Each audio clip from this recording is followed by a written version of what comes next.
Next man up, 1025 The Game. Jake Lyman, Parker Kelly with you on this Reaction Monday, brought to you by Pella Windows and Doors of Nashville. Parker is back at the Busy Bee Plumbing, Heating, and Air Conditioning Game Nashville studios, home of the $99 yearly Beehive membership, where the buzz is always about great service. I am live today at Bridgestone Arena. The Predators getting set for some afternoon hockey against the Detroit Red Wings today. It is a 1 p.m. puck drop. So we are out here at Bridgestone, leading you right up to pregame coverage with Max Hers at noon. So excited for that. We'll talk some Preds throughout the show. Parker, how's it going? How was your weekend?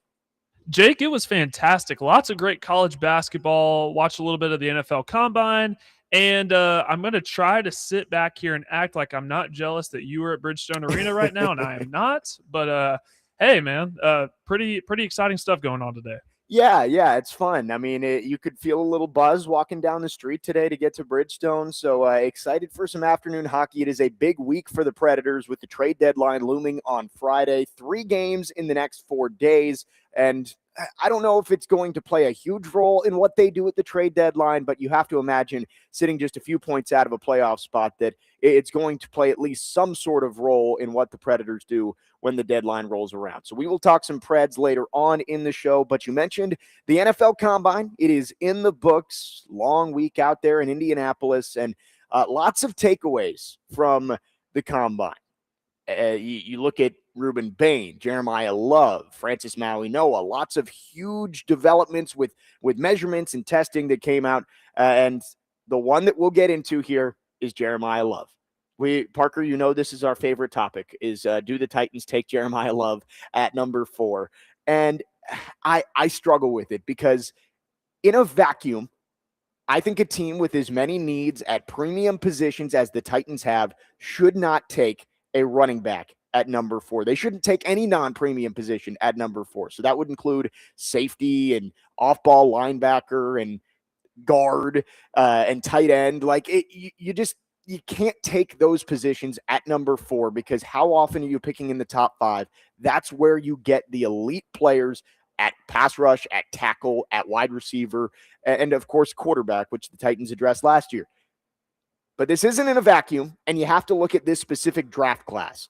And I just don't know if there are blue chip players that are going to be on the board for the Titans when they come on the clock at number 4. Like at pass rush, there are red flags, even with the guys that I think might go ahead of the Titans at number 4. With David Bailey, yeah, he's got the production, he's got the size, he's got the speed. But there are questions about the bend, the mobility. Is he going to be I guess, able to get around these tackles, even if he is fast? Does he have the bend and the quickness? He didn't run the 3-cone. He didn't run the short shuttle, which are a little bit of red flags for me. I still think he goes number 2 to the Jets, so it may not matter anyway. With Arvell Reese, yes, the traits are there, and you look and you say, man, if you turn him into a pass rusher, he could be a really good pass rusher, but he hasn't proven it. He didn't sack the quarterback all that much while he was in college. And with Ruben Bain, we'll talk more about Bain later, but the arm length is a serious concern. So you are left looking and you say, all right, well, there are red flags with all of the pass rushers. There are red flags with the receivers too. Like Carnell Tate, he ran a slow time on the 40. It was what, 4.54, 4.55? Yeah, and then some of the scouts clocked him and said they had him at like 4.47, 4.48, but who knows which measurement is accurate or not. So I loved that tweet from Adam Schefter because it's just carrying water for agents. That's all it is Drew Rosenhaus is Carnell Tate's agent, and he texted and said, hey, we need to salvage some of this 40 time stuff. It is a laser timed 40. It is right. That is the right time. I don't care if some scout on his stopwatch. I'm trusting that before the hand time, early. You know? Right. That's what I'm saying. It's like Adam Schefter might as well have tweeted, hey, Carnell Tate may have clocked a 4.54 in the 40, but some scouts got a wrong time. That's basically what he tweeted. And so with Tate, is he one of the elite guys, or is he just, hey, he's a good wide receiver in a class that doesn't have that blue chip talent? Jordan Tyson, the injury concerns, of course, are real with the knee injury a while back and now the hamstring. And Mekhi Lemon, I think Lemon is probably the performance-wise, he's the guy that you look at and say maybe there's not a red flag, but he may be a slot only guy, which is something that you have to think about too. So I look at it and say, yes, if we talk about this in January and December and you don't really have a good read on what the draft class is going to look at, I said it, you can't take a running back at 4. You can't take a non-premium position at 4. But we don't live in a vacuum, and I think it is a fair argument to say in this class where the best talents are at non-premium positions and there are concerns with the guys who play the premium positions, would it make sense for the Titans to take a guy like Jeremiah Love at number 4? I think there's an argument for it. I still don't love it because the Titans have it. You have to address pass rush. But if Mike Borgonzi and Robert Saleh are looking at the board and they say, if we take Ruben Bain here, we'd be reaching, or we can get a guy that we feel like is going to be a bona fide superstar from day one. And if they believe that in Jeremiah Love, I could get behind it, even though it isn't my favorite idea to take a running back at number 4. I want to start with the Carnell Tate stuff first because, I've been saying this. There's not a single wide receiver in this draft that I would feel comfortable taking in the top 10. Mekhi Lemon's my favorite, and I've seen several mock drafts that have Carnell Tate going to the Titans at 4, which I'm not a fan of because, again, there's not a single receiver that I would take in the top 10. But kind of how I think it's going to play out as of March 2nd, and this could change, next week, I think the Jets are going to go David Bailey, and I think the Cardinals are going to go Arvell Reese, which would then leave you with guys like Ruben Bain, Jeremiah Love, Caleb Downs, Sonny Styles, guys like that. So as of right now, I believe that there would be a trade back option. Now, who knows if this will actually happen or not, but I believe there will be a team that would be willing to maybe jump to 4 to get a guy like Caleb Downs, because if he leaves the top 5, it's laughable because he's one of the best players in this entire draft class. Or, I'm standing 10 toes down on the Ruben Bain thing.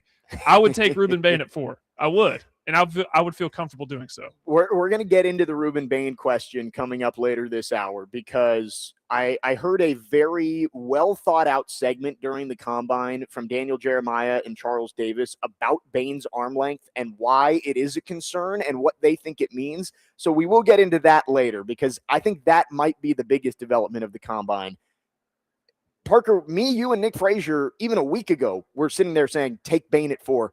I think I'm off that train. I think I am. Oh, no, you've been talked out, Jake? I've been talked out of it. The arms aren't just short. They're historically short. And we can get into that coming up later this hour. But sticking with Jeremiah Love, I understand everybody's argument of go get a playmaker. You don't draft for need. And that's what everybody usually says is you don't draft for need. You draft the best player available. This isn't drafting for need if you were to pass on a running back. It's drafting for value.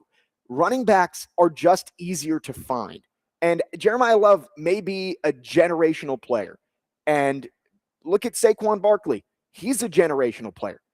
He got to free agency, right? Like Saquon Barkley was on the free agent market for anybody to sign 2 years ago. And yes, he turned in a 2,000-yard season the next year. It was probably just Joe Shane being stupid, but he made it to free agency. What did we talk about last year, Parker, when the Titans signed Dan Moore? And everybody's like, man, you're really giving this guy 4 years, $80 million? It's because good tackles don't get to free agency. Good pass rushers don't get to free agency. And that's why you have to get those guys towards the top of the draft. So that's the positional value argument. You cannot ignore it. There's a reason why people talk about pass rushers and tackles and quarterbacks and wide receivers and corners as more valuable than running backs and inside linebackers and guards. It's because they are harder to find, and they are, once you do find them, you don't let them go. Yeah, and I had several conversations with TD about this, and at first I was completely out on the Jeremiah Love thing. But after having conversations with him, I'm not opposed. If the Titans were to take Jeremiah Love at 4, I'm not going to come on here and bash it. And to me, it's a similar conversation of what we had with Travis Hunter last year. To me, if you're looking at the fact, you draft a corner 2nd overall or you draft a wide receiver number 2 overall, yeah, that doesn't make much sense. But it's the fact that you're drafting Travis Hunter, he's a playmaker. And that's the kind of what TD and I have been talking about with Jeremiah Love. Yes, he's a running back, and elite pass rushers are way tougher to find than having a really good running back. But at the same time, too, you draft Jeremiah Love, not only is he an explosive running back, but you could stick him in the slot. The amount of motion that you could use with him could really throw off some defenses, and it's another weapon for Cam Ward. So I couldn't make the case for this, and I'm coming around on it.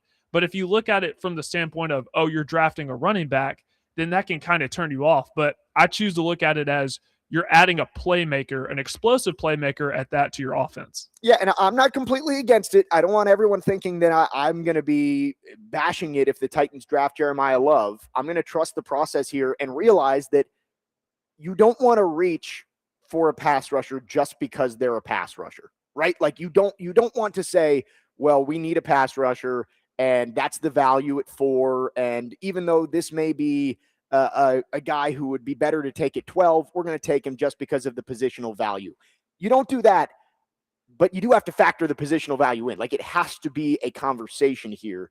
And running back, just in general, the way that position has been valued, it's usually not worth it to take it at 4.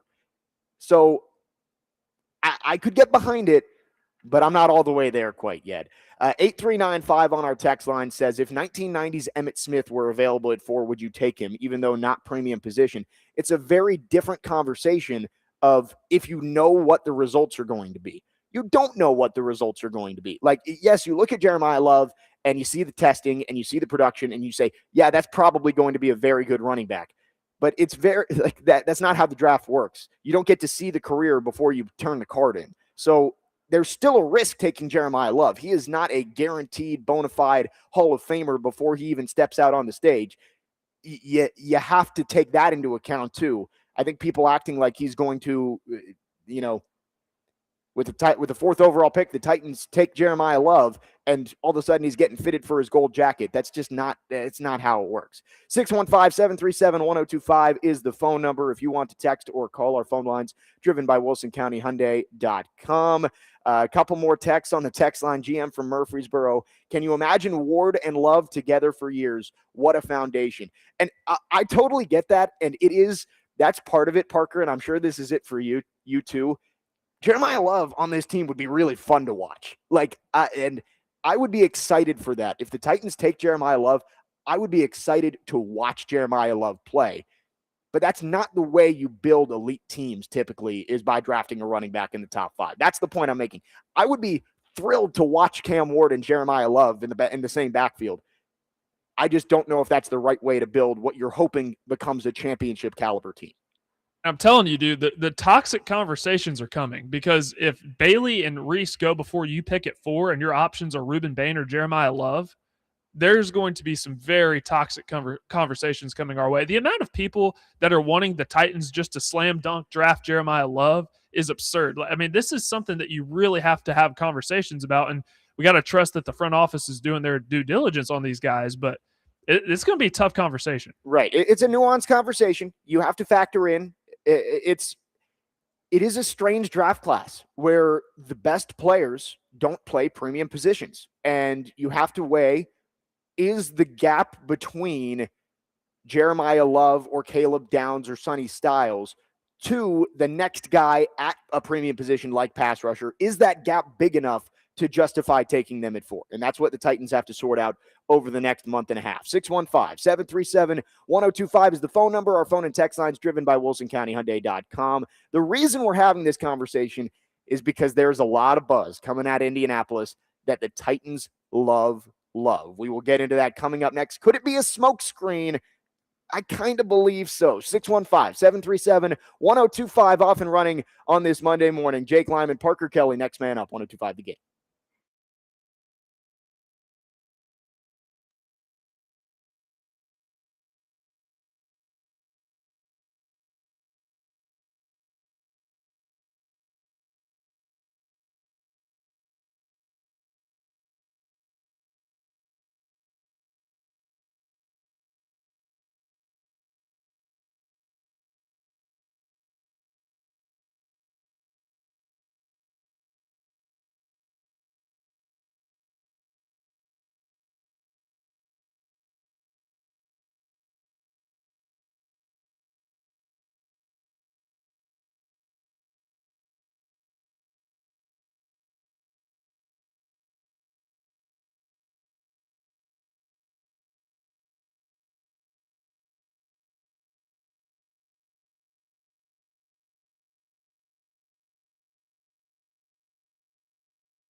Top 3 landing spots for Jeremiah Love that would be most fun for us in the world of fantasy football. Well, I mean, look, the Chiefs are the obvious one, right? It doesn't feel like Kareem Hunt or Isaiah Pacheco have that much left in the tank. And getting a guy like Love in an Andy Reid offense, that would be a lot of fun. I'll tell you this much, talking to some sources around here, around the Commanders, they say they need a thumper. Jeremiah Love would qualify. He qualifies at a lot of different things, but running back, a lead running back is a need for Jaden Daniels in that offense. So I could see the Commanders, and that would be a lot of fun in that offense there. David Blau taking over. It's going to look a lot like the Lions offense from the last couple of years under Blau. So you could see Jeremiah Love having a lot of fantasy value if he was in Washington. How about the Saints? You know, I know Alvin Kamara was there, but, you know, feels like Kellen Moore wants to think about the success he had in Philadelphia with Saquon Barkley, getting a young running back like Jeremiah Love. But I got a wild card for you. As great as all three of those would be fun for us in the world of fantasy, the rumor I heard last night, the Titans, that the Tennessee Titans think Jeremiah Love is the best player in the NFL draft. Now, again, that's a rumor. I'm not reporting it as news. I'm not a journalist. I'm just telling you, I think it's interesting. Could you imagine Jeremiah Love, a member of the new look Titans? Matthew Berry at the NFL Combine this week talking about what he's heard about Jeremiah Love, the top running back in the 2026 NFL Draft. Jake Lyman, Parker Kelly, next man up, 102.5 The Game. And Matthew Berry, his word should not be taken as set in stone. He is a fantasy football analyst, so it's not like this is Adam Schefter or Ian Rappaport. But I'm pairing that of Matthew Berry saying that he thinks, or he's heard the Titans think Jeremiah Love is the best player in the draft, with what TD said last week. And Parker, you mentioned it in the first segment too, of pretty much every conversation we've had over the last 2.5 months with TD about Jeremiah Love has been, you can't take him at 4. You can't take running back at 4. And then on Thursday, when he called in from the Combine, he's like, keep an eye on Jeremiah Love. I'm starting to think that that's what the Titans are pushing out there. The question becomes, is it a smokescreen or not? It is a lying season. And there's a chance the Titans are completely telling the truth and saying, yeah, we think Love is the best player in the draft. We're ready to pick him at 4. But I also wonder if the Titans are trying to drive up value for that pick. And that is the word that I want to put out there for the Titans at 4. Yes, you need players. You need good players. You need star players for the Titans. But looking at 4 and the way this draft has kind of strangely settled in, where there are red flags at edge, there are red flags at wide receiver, there are red flags for the cornerbacks. The ones without their big red flags play off-ball linebacker, running back, and safety. You need to find a way to get value at number 4. And I think the best way for the Titans to do that is definitely to trade down. And then at number 8 or number 9 or 10 or 11 or 12, wherever you end up, taking one of those players who will likely get to you, whether it's one of the 3 guys who we've talked about at non-premium positions, Love, Styles, Downs, whether it's Ruben Bain slips, whether it's one of the wide receivers, Tate, Tyson, or Lemon. One of those guys is going to be there for you if you trade down as far as 11 or 12.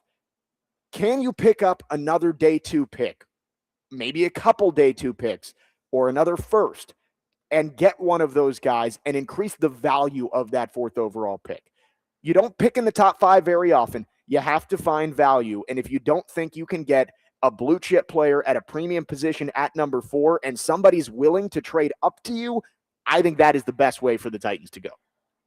You literally took the words right out of my mouth, because how much of this is smoke?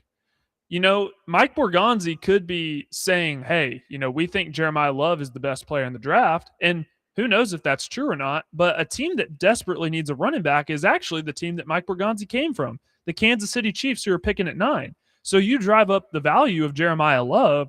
Will the Chiefs be willing to trade up with you to get that? And in exchange, you get the 9th overall pick, and let's say they throw in their 2nd as well. So you remember when Chad Brinker said a couple of years ago that our goal is to get 12 picks in the top 100. Well, have we really seen that plan to fruition? Nope. You know, time is ticking on that. And it was over the next 3 years is when he said it, and that was a couple of years ago. So it's time for that to actually happen.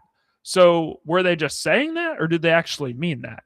That's what I'm interested to see if it plays out that way or not. No, and that's a very good point. When Borgonzi was introduced, Brinker and Borgonzi said they wanted 30 total picks over the next 3 drafts, including last year's draft, and they wanted 12 in the top 100. I'll even throw in 101 for you this year if you want to consider that a top 100 pick, because it's literally the next one. They would have 10. So 9 actual top 100 picks will give you 101 if you want to count it 10. The only way to get more picks is to trade back, unless you're willing to move off of a guy like Jeffrey Simmons. I think that's the only guy on your team that you would maybe be willing to move on from that could get you a top 100 pick. And it doesn't seem like they are in any rush to do that, especially after trading T'Vondre Sweat. So I think the Titans want to trade back. That is what it screamed to me when I'm hearing the Titans think Jeremiah Love's the best player in the draft. And guess the 3 teams that Matthew Berry just listed off. The Commanders pick 7th, the Chiefs pick 8th, and the Saints pick 11th, somewhere around there. Like they're all in a spot where I think the Titans would be in a good place to trade back and still get one of these guys that they want. GMs a lot of the time will say that you trade back when there's a cluster of prospects that you value about the same, right? Like you're picking at 4 and you've got 5 guys that you're like, man, we'd feel thrilled if we got any of these, we'll trade back. If there's one guy who stands out above the rest, if they are actually telling the truth and saying Jeremiah Love is the number 1 player on our board, if he's there at 4, we'll take him, then they'll run the card in, and that's fine. If they truly believe he is the best player in the draft and they want to get him at 4, and they don't think that these pass rushers are the elite guys that you take at that spot, then fine. I think they're trying to drive up value for this pick. I really do. I think the Titans want to get more picks, and they view the ability to take Bain, Tyson, Tate, Lemon, Styles, one of those guys later on, they value that more than reaching on Caleb Downs or Jeremiah Love at number 4. I would not put it past Mike Borgonzi. He seems like a very smart, kind of strategic guy, especially when you listen to him talk. So I would not be surprised if that is the case. They're trying to drive up the value of Jeremiah Love, but there are plenty of teams back there. And, I was concerned at first because typically when you have trade back options, usually there are more first-round quarterbacks involved. There are only 2 first-round quarterbacks this year. Mendoza, who's the obvious first overall pick, and Ty Simpson, who probably a mid-first round, late first round type of guy. So I don't see a team willing to trade up with you at 4 to get Ty Simpson unless something crazy happens. So, but still, Jeremiah Love is one of those players you drive up his value, and there are a couple teams behind you that might be willing to trade up. And 2, what about like a team like the Commanders? Right. I could see them going after a Caleb Downs type. Would they be willing to trade up with you? I tend to believe that there will be options, but who knows if it'll actually play out that way or not. Yeah, and you make a good point of those teams that we mentioned, the Chiefs, the Commanders. We talked about the Cowboys last week. Those are teams that have the makings of a playoff roster and maybe are looking for that missing piece, a playmaker on one side of the ball or the other. That could be Jeremiah Love. That could be Caleb Downs. The Titans have so much work to do to put the infrastructure of this roster together that a running back, as exciting as Jeremiah Love and Cam Ward might be together, I don't think that makes you a playoff team. I don't think it makes you a playoff team quickly in the next 2 years like a number 1 pass rusher, a number 1 wide receiver might. So I do think that the Titans may take advantage of that these teams that feel like they can go make a push to try and win a championship might say, Jeremiah Love can be the missing piece for us. We're going to give up some value later on to go get him right now. And that might be what the Titans are doing. You mentioned it, Parker. It's like Mike Borgonzi, I think, is a pretty strategic guy. Him and Robert Saleh did not give much away at all when they stepped to the podium. Do you think that they're going around just airing all of their laundry to everybody at the comment of, yeah, we're taking Love at 4. He's our favorite player in the draft. I think there's some strategy to this. I think the Titans might be trying to move out of number 4. 615-737-1025 is the phone number if you want to text or call. Our phone line's driven by WilsonCountyHyundai.com.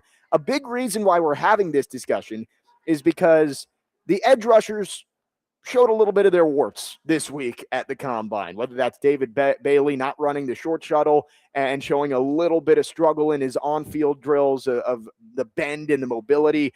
Ruben Bain's arm length, Arvell Reese, is he going to end up being an off-ball linebacker or a pass rusher? Ruben Bain is what we're going to get into next, because Titans fans, I think, we're ready to turn the card in already. Can you do that with the historically short arm length that came in Indianapolis this week? 615-737-1025. Jake Lyman, Parker Kelly, next man up, 1025 The Game.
comparison, and here's the discussion point. You look at Melvin Ingram was a great player with the Chargers. You look at that arm length number, 31.5, which is extremely low. Bain came under 31, which is very low. You don't see guys go traditionally as what does that top mean 10 to you? picks. So this is what I did. I have my thoughts on it as a scout, and I think every measurement matters, but I wanted to reach out to some defensive coordinators and see what they thought and how they would explain it. So I don't want to put words in their mouth, but this is one of the best defensive coordinators in the NFL. What's the biggest issue with length? A lack of length. He said generally it's finishing. Not as good at extending and separating off blocks, not as good extending to get to the elbow or even wrapping around the quarterback. So then the follow-up question is, well, how would you overcome that, in your opinion, if you don't have length, like Bain? He said, I said leverage. He goes, for sure, explosion, using leverage to your advantage, having the ability to close that ground with your feet because you can't do it with your length. But this is a discussion that is happening all around this entire building. And CD, I know some folks at home laugh and say, I've watched this guy. He's unbelievable. He's a great player. We saw him all the way through the playoffs. Nobody could block him. Why does anybody care? Well, they do. It's part of the discussion, and it doesn't necessarily mean he's going to slide or he's going to go here or there, but it's being talked about. It absolutely is being talked about, and DJ and Rich, you flip it around the other way. How much was discussed during the playoffs when Will Campbell struggled at left tackle for the New England Patriots? And people were talking about what was happening there. How about the Super Bowl the year before, the Eagles, when Joe Tooney had to go out and tackle a natural guard with shorter arms in that situation, and the Eagles really had their ability to get to the quarterback and have their way with him during that time. So this thing comes up over and over. But if you think he's Melvin Ingram, you're doing pretty well. And one other thing, DJ, what about the discussion about him actually moving inside in a lot of situations and playing over the guards? Yeah, you might have an Ed Oliver on your hands. Last thing, Rich, one defensive line coach, he couldn't help but sneak this little nugget in there. He said, by the way, OT's grab on every play, so you need some length to combat that. So find a way to complain about the holding that takes place within the discussion. By using an arm length conversation as the entry. That was Daniel Jeremiah, Charles Davis, Rich Eisen during the NFL Combine coverage this weekend with what I think is the biggest story of the week at the NFL Combine. Jake Lyman, Parker Kelly, next man up, 102.5 The Game. Ruben Bain's arm length. And I think Daniel Jeremiah put it perfectly of what we hear from people when we talk about the arm length with Ruben Bain is, who cares? Watch the tape. And that does matter. Like, Ruben Bain, I think, is going to go way higher than most guys who have sub 31-inch arms because he is a very good football player. And I think he is going to make a team who drafts him very happy. But it's the same thing with Jeremiah Love that we just talked about, the positional value. And you're probably not getting an edge rusher with Ruben Bain. You're getting a guy who's going to have to play inside and is probably a little bit undersized to play on the interior. So with Ruben Bain, I was on board. And Parker, you know that we've talked about it, that after the playoffs, we were like, who cares about the arm length? It's Ruben Bain. He has shown that he can make plays, and that's what matters. I didn't realize how short the arms were. And seeing the historical context from everybody when those arm measurements came in of he would have the third shortest arms of anyone drafted in the last 15 years. He would have the shortest arms of any top 100 edge rusher in the last 15 or 20 years. And I believe no edge rusher with less than 31-inch arms has ever had a 10-sack season. These are historical context that you have to take into account, and you can't just say, well, he's the exception. You don't know that he's the exception, and I don't know if you can take him with the 4th overall pick in the NFL draft. And we got to consider who was just talking there. It's Daniel Jeremiah, who worked as a scout for many, many years and does this for a living. So I don't take what he just said with a grain of salt. Like that means a lot because he's much better at watching film and evaluating guys than I am. He's done it for so much longer. So with Ruben Bain, he made the comparison to Ed Oliver. And the truth is, if you're getting Ed Oliver with the 4th overall pick, it's a bust. You're not drafting Ed Oliver with the 4th overall pick. Very good player, but you're not drafting him with the 4th overall pick. And also, too, the question that we got to follow up with was, okay, the arm length. How do you overcome that? And he talked about his feet and making sure that he's able to beat guys. And I also say that you can help overcome the short arms with your power. But if you're going to move him inside to play more of a 3-tech, maybe an inside 4 straight up on the tackle, Robert Saleh has talked about the importance of having good defensive tackles so that you make the quarterback have to escape outside and you mess up his internal clock. So I think that's still important, despite if you have to move him inside a little bit. But, okay, I will admit the short arms are starting to scare me now because people like Daniel Jeremiah know what they're talking about. It does scare me. It's going to be one of the bigger stories of draft night is where does Ruben Bain go? How high are teams willing to take him and overlook the arm length? And that's where we can combine the last two conversations of, are the Titans looking for a trade back? If the Titans traded back to the back of the top 10, early teens, I could see Ruben Bain being a good pick there. I mean, if we're going straight up with Ed Oliver being the comp, like Ed Oliver went 9th to the Bills back in 2019. So like there is at least a precedent that you can take a guy like that who's played on the edge, maybe has to play on the inside at the NFL level. You can take him in the top 10. 4, I think, is just too high given what we know about the limitations that these guys are going to have when they have shorter arms. I love Ruben Bain. Watching him in the playoff, I was on board. I was like, hey, this is the guy at number 4. I think the arms are disqualifying at number 4. I don't think you can take him. Oh, boy, Jake. And I hate to do this because I just don't understand. Because he dominated in the college football play. I mean, it wasn't like he was going up against scrubs. I mean, Texas A&M arguably had the best line in the SEC last year, and he had 3 sacks. And then he dominated Ohio State's offensive line. Again, not another scrub.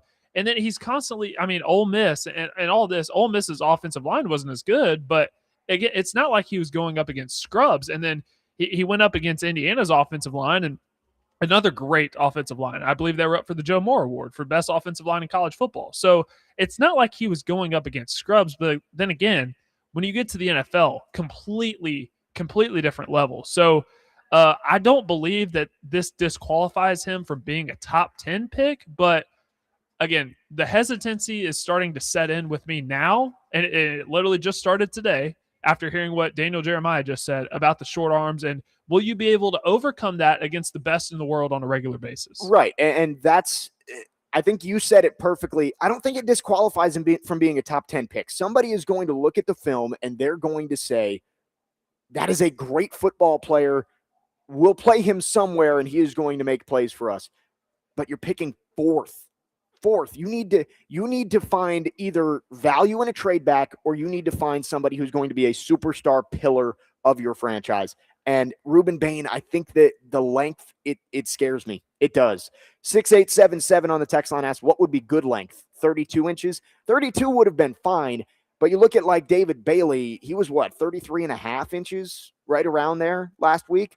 Yeah. Like that is the prototypical length that you want for somebody who's going to play on the edge consistently at the NFL level. I mean, I hate that we're talking about arm length and not just what these guys do on the field, but I thought Charles Davis made a good point. Look at the Super Bowl and everybody calling Will Campbell T-Rex because he couldn't stop the pass rushers for the Seahawks on the edge. It works the same way. Most tackles are longer than Will Campbell, and if they're able to get their hands on you first and you're not able to make up for it like he was against college-level tackles, I don't know if he's going to end up being that all-pro level player that you're looking for at number 4. Richie from White House says, how crazy would it be if Bain fell deep into the draft and the Eagles draft him and he becomes an all-pro? I don't think he's making it that far. No, I don't think so either. And I'll say the same thing I've said about Caleb Downs and Jeremiah Love. And I do think it's possible the Titans take one of those two guys at 4. But I think it's going to be one of those where some team is going to feel very lucky to take those players in the late top 10, early teens. Right now, the Titans are picking at 4. If they move back, give me one of those 3 guys in a heartbeat. If they move back and they're able to get more value out of this pick and get another day 2 pick, maybe another first-round pick if you trade back with a team like the Cowboys who has 2, go ahead, do that.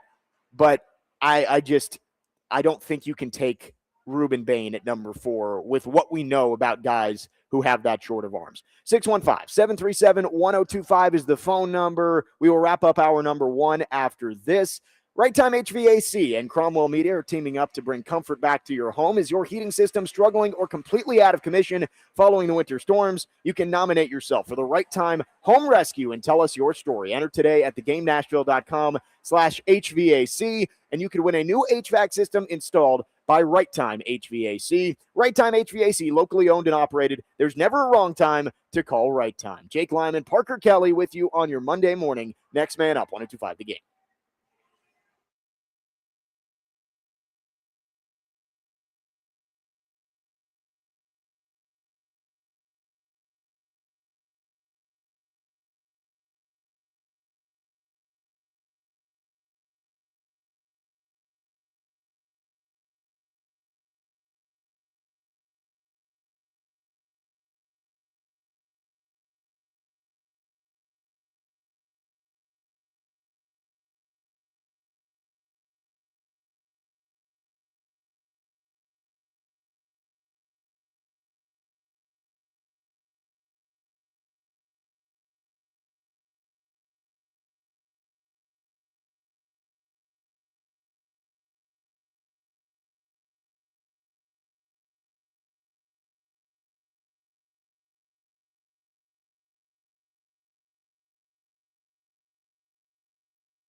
Next man up, 102.5 The Game. Jake Lyman live from Bridgestone Arena today. The Predators taking on the Detroit Red Wings at 1 p.m. We'll lead you right into pregame coverage at noon with Max Hers. Excited for what should be a great day out here on Broadway. Preds trying to start off trade deadline week with a victory. They'll play a back-to-back today against Detroit, tomorrow in Columbus, and then Thursday we'll host the Boston Bruins. Parker Kelly back at the Busy Bee Plumbing, Heating, and Air Conditioning Game Nashville studios, going through the Titans draft possibilities after the NFL Combine and getting some questions on the YouTube chat and the text line. So let's start with this from Top Tier. He says, for argument's sake, say you had to choose between Ruben Bain and Jeremiah Love at number 4. Who are you taking? This might shock you, Parker. I would take Jeremiah Love. Yeah, that does shock me. Out of the two, based on what we know, I would take Jeremiah Love. And Keegan, with kind of a similar question, was saying, hold on, Bain is disqualified for arms. Love is disqualified for position. I didn't say Love is disqualified for position. I'm saying you have to downgrade him because of the position he plays. A running back at 4 is not as valuable as a blue chip pass rusher at 4. I think if there is a blue chip pass rusher there for you, you take him. But if there's not, and you have to make the decision between 4 guys who you look at and say they're probably not going to play a premium position, it would be Love, Downs, Styles, and Ruben Bain, because I don't think Bain is going to be able to play on the edge consistently. So there you go. Those are your 4 choices. Or you go a wide receiver who I don't think anybody thinks is worth it for. You go with one of those 4, and at that point, it's who you think is the best player. And if it's Jeremiah Love, again, I'm not a huge fan in a vacuum of taking a running back at 4, but you're not drafting in a vacuum. If you look at it and you say the premium position guys just aren't that good and not good enough to take at number 4, then you got to take the best player on your board. And if that's Jeremiah Love, I could get behind it, even though, again, in a vacuum, drafting a running back 4th overall is not my favorite thing to do in terms of building a roster. 615-737-1025 is the phone number. Let's go to our phone lines, driven by WilsonCountyHyundai.com. Big Shark has called in. Thanks for calling. Good morning. Good morning. How you guys doing? Doing great. Man, I was just calling to weigh in on Ruben Bain. I'm actually a big fan of him, not because he's a Miami guy. I'm just a big fan of the way he plays the game. I watched him all the way through the playoffs, and I do believe that Ruben at 4 would be the Titans' best pick just because he has proven that he can play at an elite level against elite competition. And that's starting from the Texas A&M game all the way through the national championship. I mean, he's a guy, he might not have longer arms than everybody else, but he's someone that's very, very explosive at his size. He has a good base, and he has a great bag as far as, like, footwork. He has good technique. I mean, he's a really, smart guy. I mean, he has a high IQ on the football field. And I think passing him up at 4 would be a mistake by the Titans because we do need that type of guy that can come in and kind of be like another Javon Curse. And I think even with his arm length being a little bit shorter, I think that he's way more explosive than any of the other edge rushers that's coming out of the draft this year. That's just my personal opinion. But I don't think that the Titans should pick Jeremiah Love at 4 either. So if you got to go between Love and Bain, you better go with Bain because defense wins championships. And as we can see with the Titans right now, they're kind of struggling on the offensive line. So going to get a premier running back would kind of be a waste of a pick, seeing that they don't have that offensive line that they need to be able to get that push to where he can be that playmaker that they saw at Notre Dame. So that's just my opinion. I think you take Bain at 4 and you let him, just let him go wild because, I mean, he's an athlete. You can't coach an athlete. I mean, he has it. The only thing he doesn't have is the arm length. That's it. That's it. No, it's true. And thank you for the call. I understand all that. We raved about Ruben Bain and the performance he had in the college football playoff. But if you take him at 4, you have to, as a front office, ignore all of the historical context that goes with guys who have short arms. And I know Big Shark was just making a comparison in terms of production with Javon Curse. Ruben Bain's wingspan is 77.5 inches. Do you know how long Javon Curse's wingspan was, Parker? Tell me. 86 inches. It was Holy literally cow. almost 10 inches longer. Like Javon Curse, he's the freak, right? Like that's He is an athletic freak. Ruben Bain he is not the athletic long edge that you think of, but the production and the tape, like Robert Saleh said last week, the tape is undeniable. I think he's going to be a good player in the NFL. I just don't know if he's going to be worth it at number 4. And if the Titans are able to trade back and they end up with Ruben Bain and can add another pick later in the draft, great. Sign me up. I just don't think you can take him at 4 without ignoring the historical context of what it means to have shorter arms and basically saying, we don't care what guys with sub 31-inch arms have done in the past.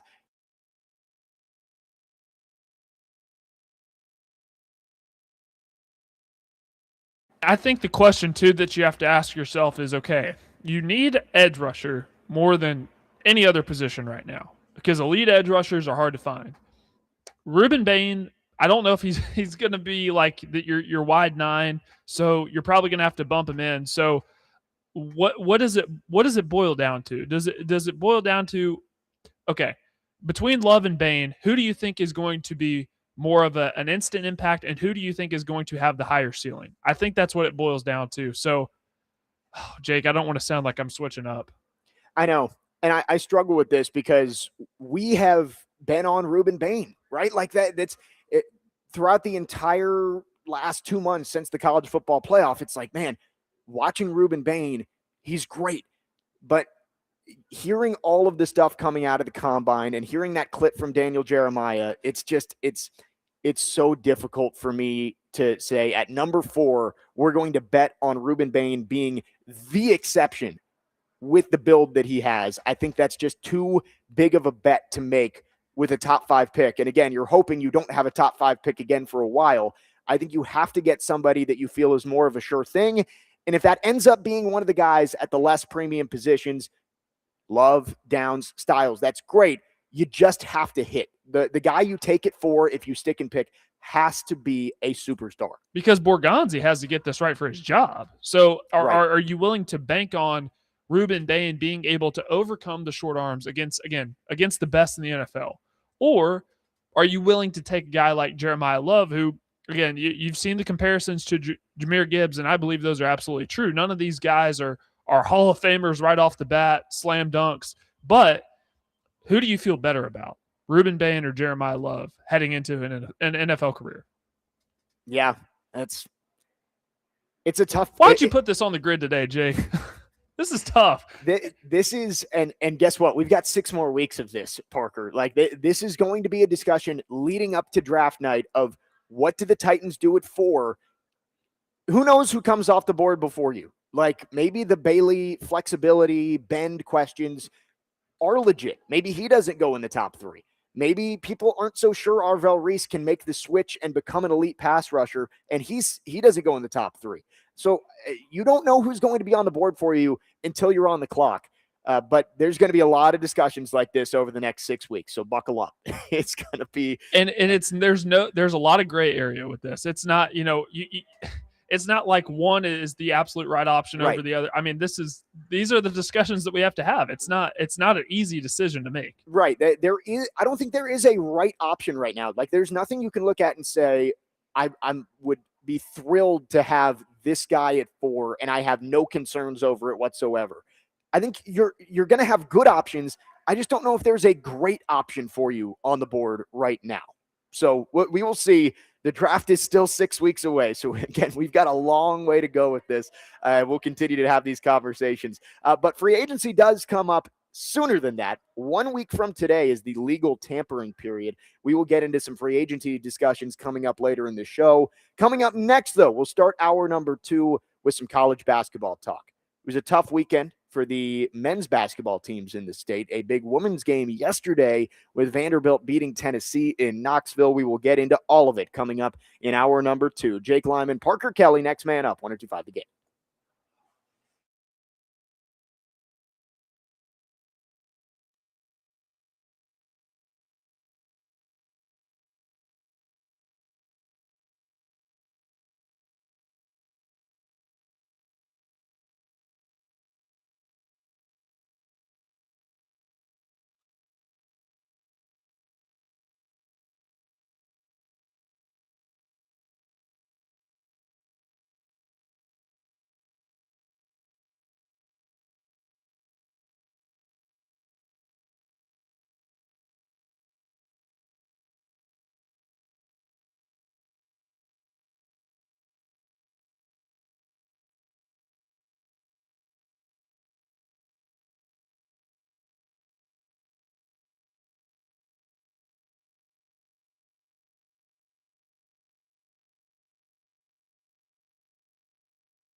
Second hour, next man up, 102.5 The Game. Jake Lyman, Parker Kelly with you on your Monday morning. Broadcasting live from the Busy Bee Plumbing, Heating, and Air Conditioning Game Nashville Studios, home of the $99 yearly Beehive membership, where the buzz is always about great service. I am live at Bridgestone Arena today. The Predators have an afternoon game taking on the Detroit Red Wings. Puck drop set for 1 p.m. We will lead you right up to pregame coverage with Max Hers, which starts at noon right here on 102.5. Preds Talk coming up later on in the show as we lead you up to pregame coverage. I do want to mention some trades this morning in the NFL. The Texans have shuffled around some fifth-round picks. They have received a fifth-round pick in return for starting right tackle Titus Howard, sending him to the Browns. Cleveland might have to replace all 5 members of their offensive line this offseason, so there's a start there. And the Texans have now sent a fifth-round pick to the Detroit Lions for David Montgomery. So Sonic and Knuckles have split up in Detroit. Knuckles is heading down to H-Town, which probably means Joe Mixon not in the cards for the Texans moving forward. But I don't hate the trade for Houston there as you bring in David Montgomery, a guy who has been really good splitting carries with Jahmyr Gibbs up there in Motor City.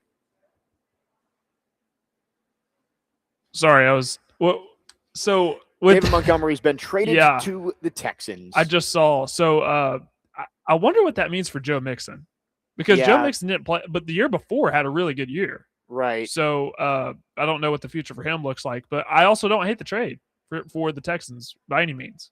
He is, they can get out of his contract pretty easily this year and save $8 million. So I would assume that Joe Mixon probably not going to be around after this. David Montgomery, the lead back for the Houston Texans. Yeah, there you go. David Montgomery has joined the AFC South. He is going down there to Houston. But let's talk college basketball here, Parker. It was a busy weekend. We talked about it on Friday, how important this weekend was, not just for NCAA tournament seeding, but SEC seeding. Tennessee, Vanderbilt, both were trying to fight their way into a position to get double byes. Tennessee did start Saturday in position for a double bye. Both teams losing tough ones. For Vandy, fell behind early to Kentucky and just never got into it. I thought Kentucky played really well. Otega Owe, that might have been one of his better games he's had all season. Vandy just, they got down by 15 in the first 10 minutes and were just kind of held at arm's length for the entire rest of the game. It's a tough one, and you don't really get much relief if you're Vanderbilt. You've got to head back on the road, taking on Ole Miss this week, and then on the road at Tennessee to end your regular season. Vandy definitely needs one of these next two, I think, to feel like they're moving in the right direction as March is now upon us. And I think they would love to get two to put yourself in a position where you're guaranteed, first of all, not to have to play on Wednesday of the SEC tournament, but maybe, just maybe, give yourself a chance to get that double bye. You'd obviously need a ton of help at this point to get into that position. Yeah, tough weekend for both squads. With Tennessee, you had a double-digit lead over Alabama, and it is the 5th time in SEC play that the Vols have blown a 10-plus digit lead, which is the most in the SEC. And you were in position, even with the loss to Missouri on Tuesday night, you were in position you win that game, and you're at best a 2 seed in the SEC. Nobody's catching Florida at this point. Or you could have been a 3 seed, but you lose that game and you fall all the way to 6, which means you don't get the double bye in SEC play. So that game was vital too, and it was at home, and you had the double-digit lead, but they could not stop LeBaron Philon, who is a fantastic guard, one of the best in the country. They just couldn't stop him down the stretch. And then for Vanderbilt too, I mean, just came out really flat. And since starting 16-0, the last 12 games, Vanderbilt's 5-7, which is very, very concerning because you're trending down instead of trending upwards towards March now that we're here. So very, very concerning. You got to get off to quicker starts, and you just never know, too, which Kentucky team you're going to get in on Saturday. You got hot Kentucky. Yep. Colin Chandler played great as well. I believe made 4 of his first 5 threes. And for Vanderbilt, you're right. They need to get off to better starts. Kentucky was a little different than some of their previous losses where they got down early and still fought their way back. You look at Oklahoma, you look at Missouri, games that they trailed by 20-plus in both of those and only lost by 3 points combined. So they've shown that they're able to dig themselves out of holes. You just wish they wouldn't put themselves in as many holes early on. Right now, Vanderbilt 9-7 in the SEC. Again, their final 2 games at Ole Miss coming up this week. Is that Wednesday? Tuesday, Wednesday for Vanderbilt. I think it's Tuesday. I'm going to double check. It is Tuesday. Tuesday at 8 o'clock Central Time. So at Ole Miss on Tuesday and then at Tennessee on Saturday. You're not out of position to get a double bye, but right now you would be behind Missouri, Tennessee, and Kentucky, who are all 10-6, tied for the 4th spot in the SEC. Missouri definitely has the tiebreaker over Vanderbilt. I would have to go through the Tennessee and Kentucky tiebreakers because that ends up getting convoluted when you've split your head-to-head games. So, but Vanderbilt, you're not in a bad spot, right? Like, I don't think anyone can look at Vanderbilt and say they're going to miss the tournament, or the worst they can finish in the SEC is still 500. So they are in a good spot. You just like to see them start to ascend. Everyone talks about wanting to play your best basketball when March rolls around, and Vanderbilt is clearly not right now. But Tyler Tanner's been sick. Duke Miles is just getting back from his injury. The hope is that if those guys can start to heat up, Tyler Nickel hasn't been shooting the ball very well as of late. You need those 3 guys to be playing their best basketball. And this is the week, if they're going to start to heat up again, this is the week it kind of has to happen. Yeah, this is a very guard-oriented team. That's how they're built. They have, decent post play, but again, when you match up against the Floridas of the world, and you face a team in the NCAA tournament who has a really long and athletic front court, you're going to be in trouble because Vanderbilt struggles to rebound against those type of teams. But again, the backcourt is so good that they have to really be clicking if they want to make some noise in March. And Tyler Nichols' concerns have really been concerning, for lack of a better word. Yeah, I think he's 5 of his last 26 or 27 from 3, and he was one of the best 3-point shooters in the country for a large portion of this season. So getting him back hot would be really important for this Vanderbilt team, along with Tyler Tanner and Duke Miles being 100% healthy. 615-737-1025 is the phone number. You can text or call our phone lines, driven by WilsonCountyHyundai.com. Mike from Shelbyville on the text line says, Vandy and the Vols both losing first round guaranteed easy upset picks. I wouldn't go that far, but both those teams are projected on the 5 line right now, Parker. And as we know, 5-12 games in the NCAA tournament are not exactly safe for the 5 seed. So Lenardi's had Vanderbilt facing Belmont in the first round in his last couple. Right. And Belmont, I mean, you get Belmont at the wrong time, the way they shoot, you're in trouble. Yeah, that is that. I mean, that's why the 5-12 matchups are tough, because you are getting the elite mid-major teams are the ones playing in the 12 spot, because they're the ones who, like Miami of Ohio, I think would likely be a 12 seed if they get in. One of those teams that's probably not in at large if they don't win their conference tournament.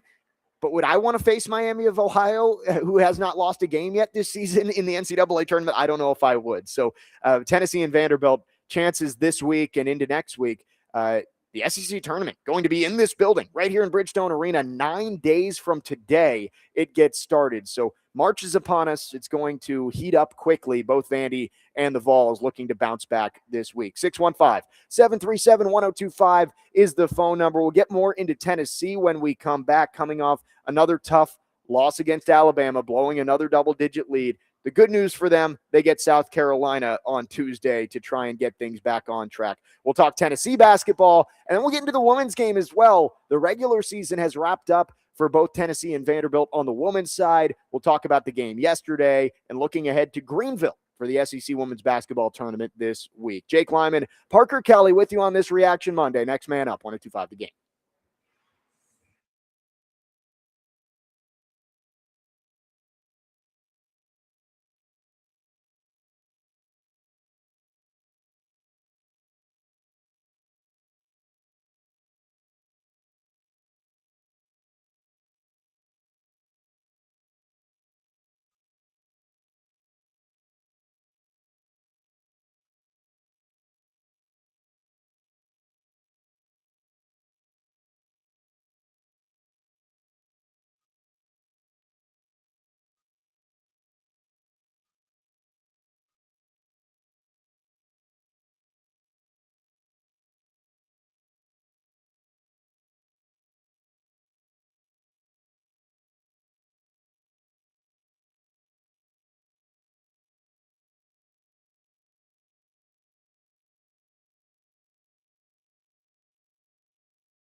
This is March. We have made it. Officially March 2nd. We are less than 2 weeks away from getting a bracket, and lots of basketball still left to be played. Jake Lyman, Parker Kelly, next man up, 102.5 The Game. Lots of that basketball going to be played in this building.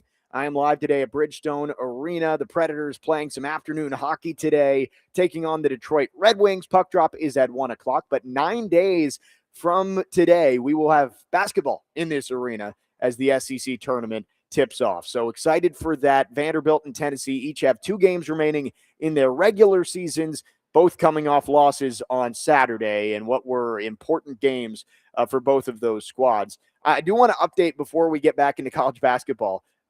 The trade details came in on the David Montgomery trade. At first, it said a 5th-round pick. Ian Rappaport has clarified the Texans are trading away Juice Scruggs, a 4th-round pick, and a 7th-round pick for David Montgomery. So last year, the Texans traded away pretty much their entire offensive line. Juice Scruggs is a backup, but Titus Howard and Juice Scruggs, 2 offensive linemen from the Texans, both have been traded today. What is Nick Caserio cooking down there in Houston? We don't know. But we will talk more about NFL free agency, which the legal tampering period starts a week from today. Let's talk Tennessee here, Parker. That game on Saturday, it followed the script again of what we've seen in Tennessee's losses this year. You mentioned 5 double-digit blown leads in SEC play, and they did it twice in the last week. Alabama, they had the double-digit lead at halftime, so it was a little bit later. Missouri, they were up 12-2 in the first 3 minutes. So technically, yes, they blew that lead, but with a ton of time left on the clock. It has just been an issue of Tennessee just not being able to finish games, and that could really hurt them as we get into the postseason. Yeah, no, it's concerning because I just when you think you have this Vols team figured out, they won 8 out of their last 9 prior to last week. The Kentucky losses still make no sense, but then you go and lose to Missouri, who is a better team than people give them credit for, now firmly in the field of 64, according to Lunardi, at least as it stands right now, and in position to get a double bye in the SEC. And then you blow a double-digit lead again to Alabama on Saturday. So just when you think you have things figured out in college basketball, it always proves you wrong. And just look at the results this weekend. It's not just the Tennessee. Florida put Arkansas in a body bag on Saturday night, and that's where College Game Day was. Everyone thought that might be the game of the day. St. John's and Villanova, a good Big East matchup, at least prior. St. John's did the exact same thing to Villanova and took a crowbar to their kneecaps and really separated themselves in the Big East with UConn. So just when you think you have college basketball figured out, it always proves you wrong. Yeah, and how about I might just discontinue the Monday headline segment because I get everything wrong, and it's a bold prediction segment, so I don't bang myself too hard for it, but I picked Arkansas to beat Florida, and that game was over before it even started down in Gainesville on Saturday. So you're right, Florida is pulling away right now. Joe Lunardi, his latest update has them as the 5th overall seed. The defending national champs have surged since the turn of the calendar in 2026, basically. So they are at the top of the 2 line right now behind Duke, Michigan, Arizona, and UConn. Currently, Lunardi has Tennessee as the 18th overall team, Vanderbilt 19th, so right next to each other. And you mentioned it, Missouri now firmly into the field after a couple of wins over Tennessee and Vanderbilt over the last couple of weeks. So it's going to be a really interesting final week. You look at it, Florida is going to be the top seed in the SEC tournament here in Bridgestone Arena. Alabama, with that win over Tennessee on the road, puts themselves in a really good spot to be the 2 or the 3 at worst. It's going to be this battle of Missouri, Tennessee, Kentucky, and then you've got Vanderbilt, A&M, and Texas, all separated by 1 game, teams 4 all the way through 9. So one of those teams is going to have to play on Wednesday. One of those teams isn't going to have to play till Friday. They're all so close together. These last 2 games of the regular season are going to play a huge role in how the SEC tournament turns out when it comes here to Bridgestone in 9 days. And it just, it clarifies what we already know about the SEC. It may not be as good as it was last year from top to bottom, but this year, it's probably the most balanced and most competitive conference in college basketball. Yeah, at the top, the Big 12 is probably the best, And you can also, make the case for, the Big Ten being in the mix as well. But in terms of competitive balance, top to bottom in the SEC, night in and night out, you never know what's going to happen. And that just shows you that cluster of teams at that 4, 5, 6 spot, and even the 7 through 9 as well. They could make a run. So this is the week to do it. And as John Rothstein says, welcome to March. Yes, sir. It is March. It's just underway. And the good news for both of these teams, Tennessee and Vanderbilt, although they've had a tough week here, Vandy did get the win against Georgia, but blowout loss against Kentucky. Tennessee, of course, lost back-to-back games. The good news is they get some get-right games, if those exist in the Southeastern Conference. Vanderbilt against Ole Miss, Tennessee against South Carolina. Both those games are on the road, but it could be a nice jumping off point for these two teams to get some confidence back under them heading into the final weekend of the regular season. This is truly one of the best times of the year. And the SEC tournament, we think that Florida's going to win it. I mean, Florida's a bona fide national championship contender. I believe it's, Arizona, Michigan, Duke, Florida, and UConn. Those are the teams that have kind of separated themselves from the pack. You can make the case for Houston, and even Illinois, I think, is a team on the fringe. But outside of that, I don't really think there's any other case for another team to be a bona fide national championship contender at this point. But Florida's really running away with things.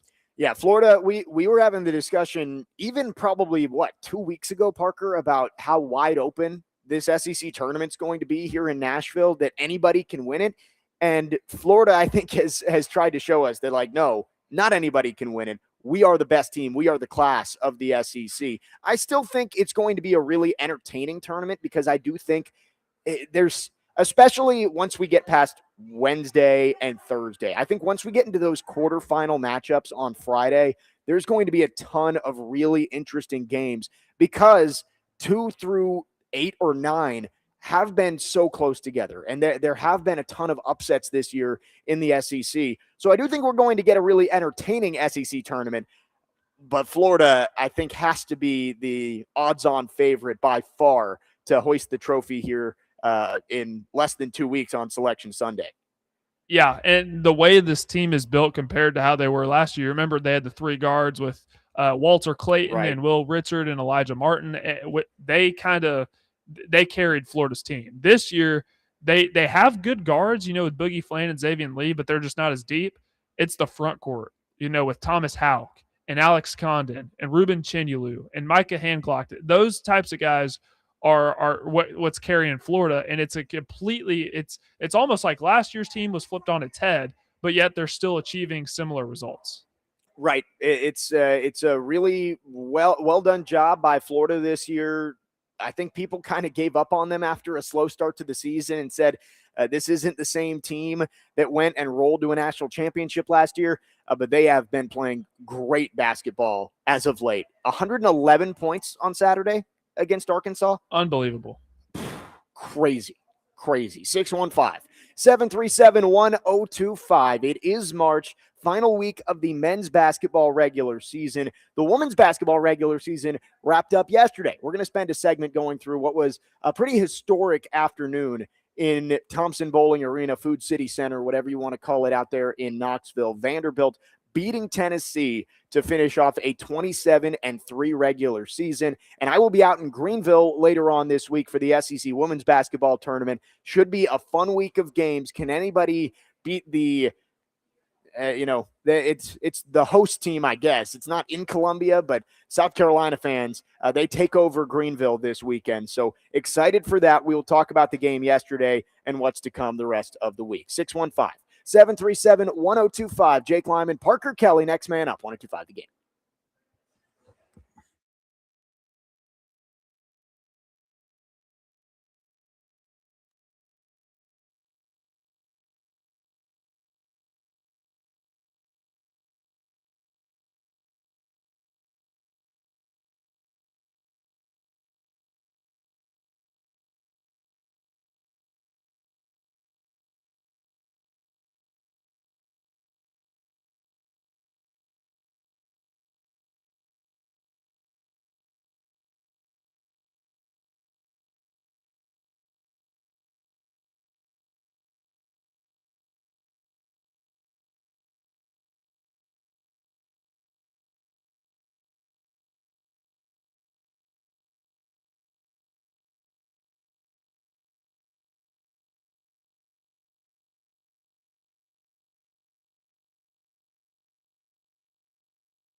Next man up, 102.5 The Game. Jake Lyman, Parker Kelly with you on your Monday morning. I am live out here at Bridgestone Arena. The Predators playing some afternoon hockey on a Monday, 1 p.m. puck drop against the Detroit Red Wings.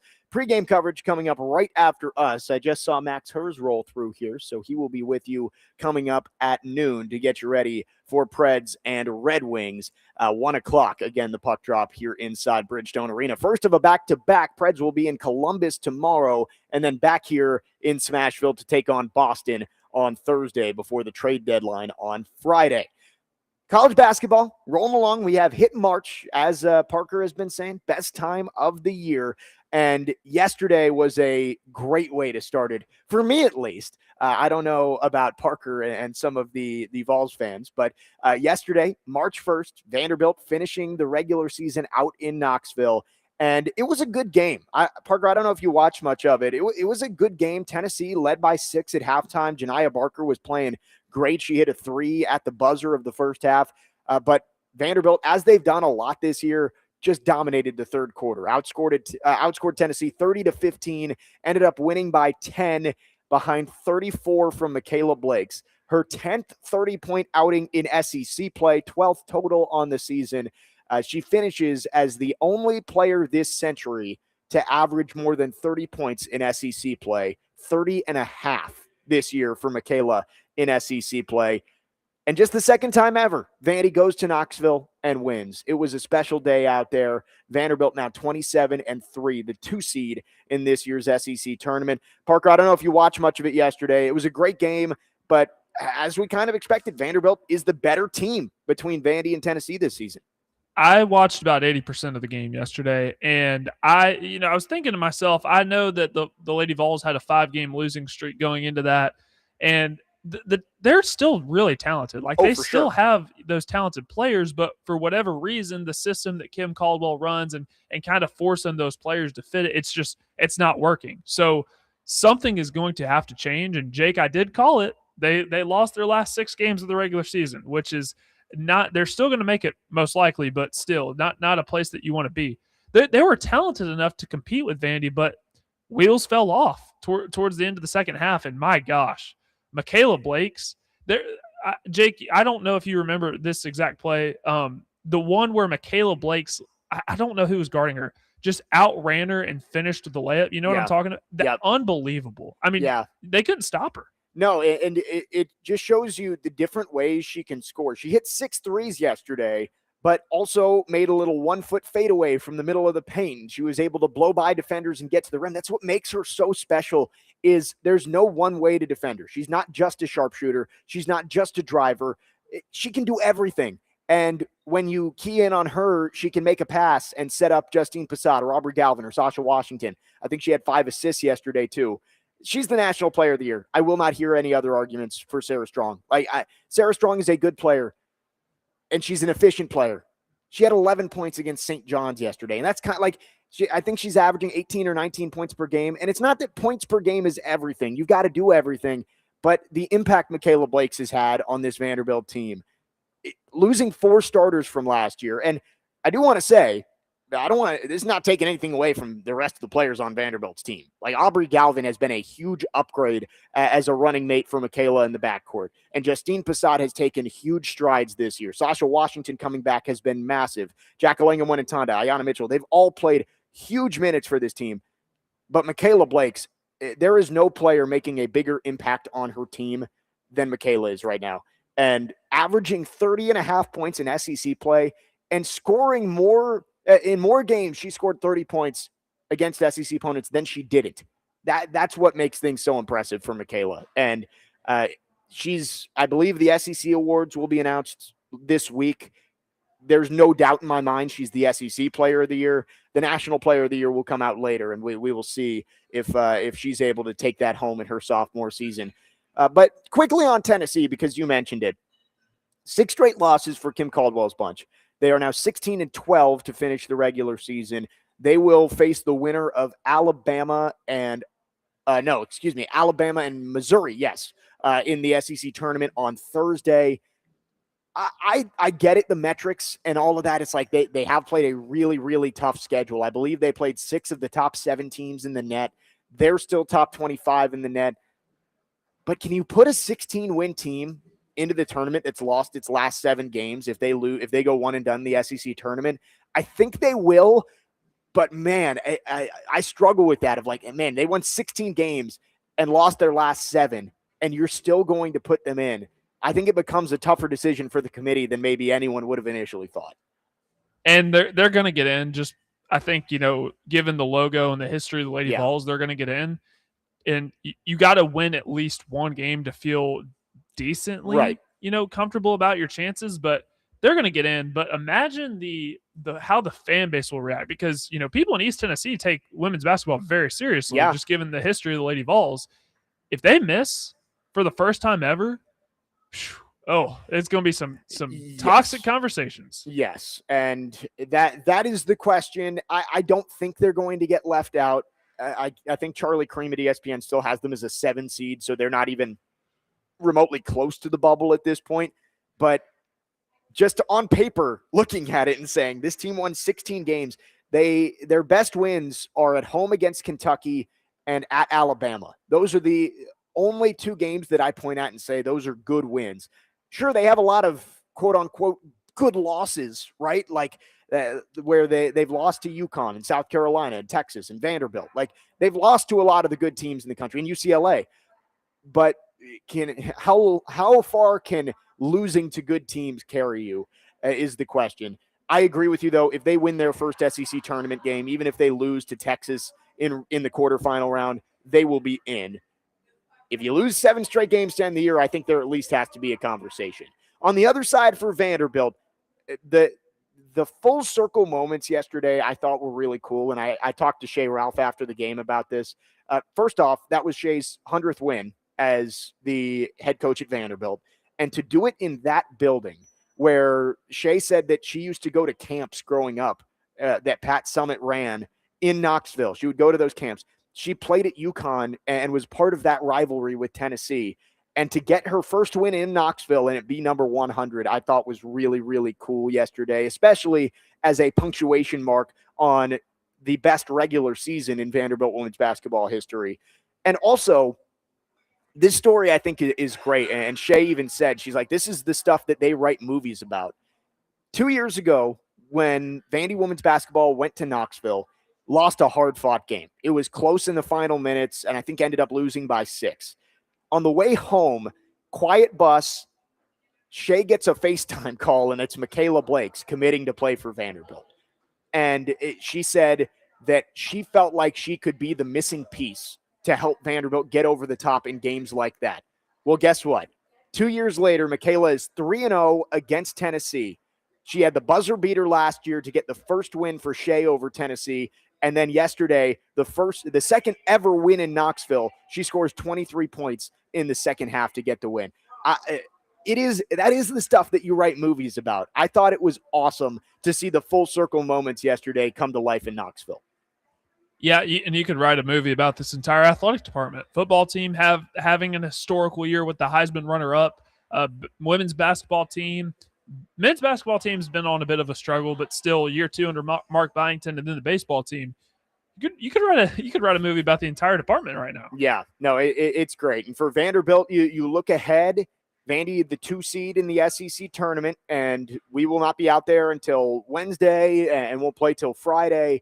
Commodores will face the winner of Ole Miss versus the winner of trying to go through the Texas A&M and Auburn. So likely going to be Ole Miss, although Ole Miss did lose to Texas A&M yesterday. You want a little revenge against Ole Miss? I think so. Like, it's been a bad matchup for Vandy the last few years, but I feel like it would do a lot for this team to get the monkey off their back a little bit. Just take that narrative that's out there of Ole Miss is a bad matchup for Vanderbilt and squash it. I think that could do a lot for the mentality. But you'll play whoever ends up being there. Texas A&M's playing great basketball. They've won 6 out of 7, and they are at least in the conversation for the NCAA tournament. Another win over Ole Miss maybe pushes them over the top. So there's a chance Vandy ends up seeing the Aggies in the quarterfinals as well. If Vandy's able to win on Friday, it sets up I think it's a play-in game for a 1 seed on Saturday, as long as Texas is able to win, possibly against Tennessee. Vanderbilt and Texas right now, according to the selection committee that released their top 16 yesterday, are 4 and 5. Texas is the last 1 seed. Vanderbilt is the top 2 seed. Vandy has the head-to-head win. Texas has some more quality wins. They beat UCLA. They beat South Carolina. But I do think with it being as close as it is and Vandy already having 1 head-to-head win, I think that game on Saturday, if it comes to fruition, Vanderbilt and Texas is for a 1 seed, which is absolutely insane. I knew Vanderbilt was going to take a big step this year, being around the program. I thought Vandy was going to step forward. I think the goal was hosting, right? Like, it's like, all right, let's be a top 4 seed when the NCAA tournament comes around. We haven't been able to do that yet. We were a 7 last year. Let's go be a top 4 seed and host NCAA tournament games. To be a 1 seed this year, unreal. And just so much good stuff happening in that building. It's very possible. Vandy is 2 wins away from being a 1 seed in March Madness when the bracket is released on March 15th. Crazy stuff. Yeah, and as of right now, I still struggle a little bit with the fact that Texas is above Vanderbilt, given they have the same number of losses, but Vanderbilt has the head-to-head. And I get that Texas, has 1 more win, but all this is a moot point if Vanderbilt beats Texas in the SEC tournament. But very exciting times on West End, no doubt. Very exciting, and I'm thrilled to be out there in Greenville this week. Should be fun. Vanderbilt chasing a championship, needing to win 3 games in 3 days to take home the SEC title. 615-737-1025 is the phone number. You can text or call. Our phone line's driven by WilsonCountyHyundai.com. Back into the NFL, back into the Titans after this.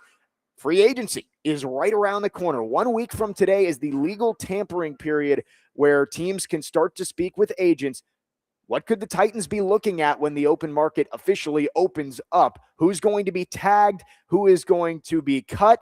Who could be options for the Titans? Could there be options for the Titans on their own team? We will talk about all of that coming up next. 615-737-1025. Jake Lyman, Parker Kelly, next man up, 1025 The Game.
Next man up, 102.5 The Game. Jake Lyman, Parker Kelly, alongside you on your Monday morning. It's a Reaction Monday, and I am out here at Bridgestone Arena, where it is also a Monday with some afternoon hockey. Preds and the Red Wings getting ready to get after it. It's lively inside Bridgestone Arena, even though doors haven't quite opened yet. Just heard some live music going. You can see the Zamboni is out there on the ice, gearing up for a 1 p.m. puck drop, Preds and Red Wings. And pregame coverage starts right after us with Max Hers at noon. But we are a week away from free agency, not officially opening, but the legal tampering period, which is it's really when free agency opens up. We've talked about this, Parker, of like the legal tampering period shows you how much illegal tampering is going on because deals are agreed to within like 10 minutes of agents being allowed to talk to teams. So this is already happening, but deals will start to be announced a week from today. Titans lead the league in cap space. What's going to be available to them is the big question. And tomorrow is the deadline to tag players.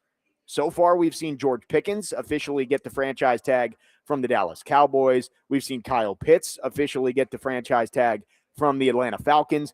No one else, unless I'm missing somebody, Parker, no one else has officially been tagged yet. There's a lot of guys being rumored, but I believe those are still the only two we have official tags on at this point. Yeah, the only ones that I've heard about. So that can make for a very interesting free agency period. Right. So those two that we've known those were coming down for at least a week now. I think Pitts came down early last week that he was going to get the tag. There are other names out there. Breece Hall, the rumors are that he is going to get some sort of tag. I believe the transition tag. So that takes an option off the Titans board if they were going to upgrade running back in free agency. Alec Pierce is the one that everybody's keeping their eye on. And the Colts are in a little bit of a tough spot here right now because they also have Daniel Jones, who is set to hit free agency. And when it comes to those two positions, we had a whole positional value conversation back in hour number one. When you look at those two positions, you say, if the question is losing a guy that you think could end up being your franchise quarterback when he gets back healthy or losing Alec Pierce, they're going to pick Daniel Jones. Can they get both done? That's what Chris Ballard and the Colts are trying to accomplish over the next 28 hours or so, 30 hours before the tag deadline comes down. They have to figure out, can they keep both? Titans fans, again, I don't think Alec Pierce is a game changer, but he is the best wide receiver that could hit the open market at this point. Titans fans, be rooting for them not to be able to get a deal done and Alec Pierce hit free agency, because the rumors are the Titans will be interested in Alec Pierce if he does get to the open market.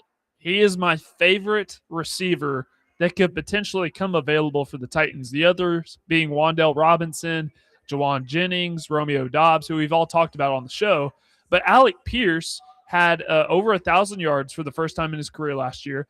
Pro Bowl caliber type player, and I know the term Pro Bowler is starting to mean less and less nowadays, but still, the upside is there. And while he may not be a number one wide receiver, you'd certainly feel a lot better heading into the season with him on your receiving core. And then if you supplement with a guy in the draft as well, with the rookies that you had last year with Ao Manor and Chim Dike, and if Calvin Ridley's brought back into the picture, you would feel much more comfortable with that than how you felt last year. 20-plus yards per catch for Alec Pierce last year is just an insane number. It's not sustainable. He's not going to come here and do that again, most likely. But Alec Pierce, he is the best wide receiver that could hit free agency. You're going to overpay for him as well. He is not going to be worth the $27 million a year he gets, but that's what you pay. It's the same conversation we had with Dan Moore last year. It's like when a tackle that you believe can be a starter hits free agency, you're going to pay $20 million a year. When a wide receiver who is 6'2" and just averaged over 20 yards a catch last year hits free agency, you're going to overpay, and it's going to be $25 to $27 million a year. We'll see if he hits the market. I would say it's more likely the Titans end up in that other group that you talked about, Dobbs, Wan'Dale Robinson. But if Pierce does get out there, the reports are that the Titans will be one of his suitors. Yeah, but typically good players don't hit free agency, and there's also been rumors out there that the Colts want to bring back Alec Pierce, so I would not be surprised if they did work out a deal to bring him back, but also at the same time, if the Titans are able to get Alec Pierce, I'm banging the drum as hard as I can for the Titans to get him. I just feel like not only is it the 20 yards per catch, which, again, not sustainable, but the fact that he was able to do that, plus how good he is with contested catches and really plucking that football out of the air at its highest point, I just feel like he can be such a game changer for this Titans team. The tag deadline coming up at 4 o'clock Eastern time tomorrow, 3 p.m. Central time. We will know a lot more about what free agency is going to look like when those tags come down tomorrow. 615-737-1025 is the phone number. Matthew in Nashville on our text line says, do either of you think that we will actually see Max Crosby or Myles Garrett get traded prior to the draft? Parker, I'm going to say one. I think Crosby does get traded. I'm going to say Garrett doesn't. Garrett's not getting traded. It's so hard because this time of year you don't know you don't know how to separate the truth from what's not the truth, because John Spytek said at the NFL Combine, at least before the week started, that Max Crosby was going to be on the team next year, and that was their plans, to have him back on the team for next season. So I don't know. Personally, as of right now, I don't think that he will be traded. If he were, I could see a team maybe like the Bears having a lot of interest in that, but they also got to get rid of a lot of players to open up some cap space in order to do that. But I think he'll be back on the Raiders. Yeah, it's going to cost you a lot if you want Crosby. But I agree. I think some teams, the Bears would be a good example, that feel like they're one elite pass rusher away from competing for a Super Bowl. You might be inclined to do it. The Raiders are an interesting team because I love Brock Bowers. Think he is going to be an absolute superstar if he's not already. I think Ashton Genty is going to be better, but they need offensive line help. They need more help on defense, of course.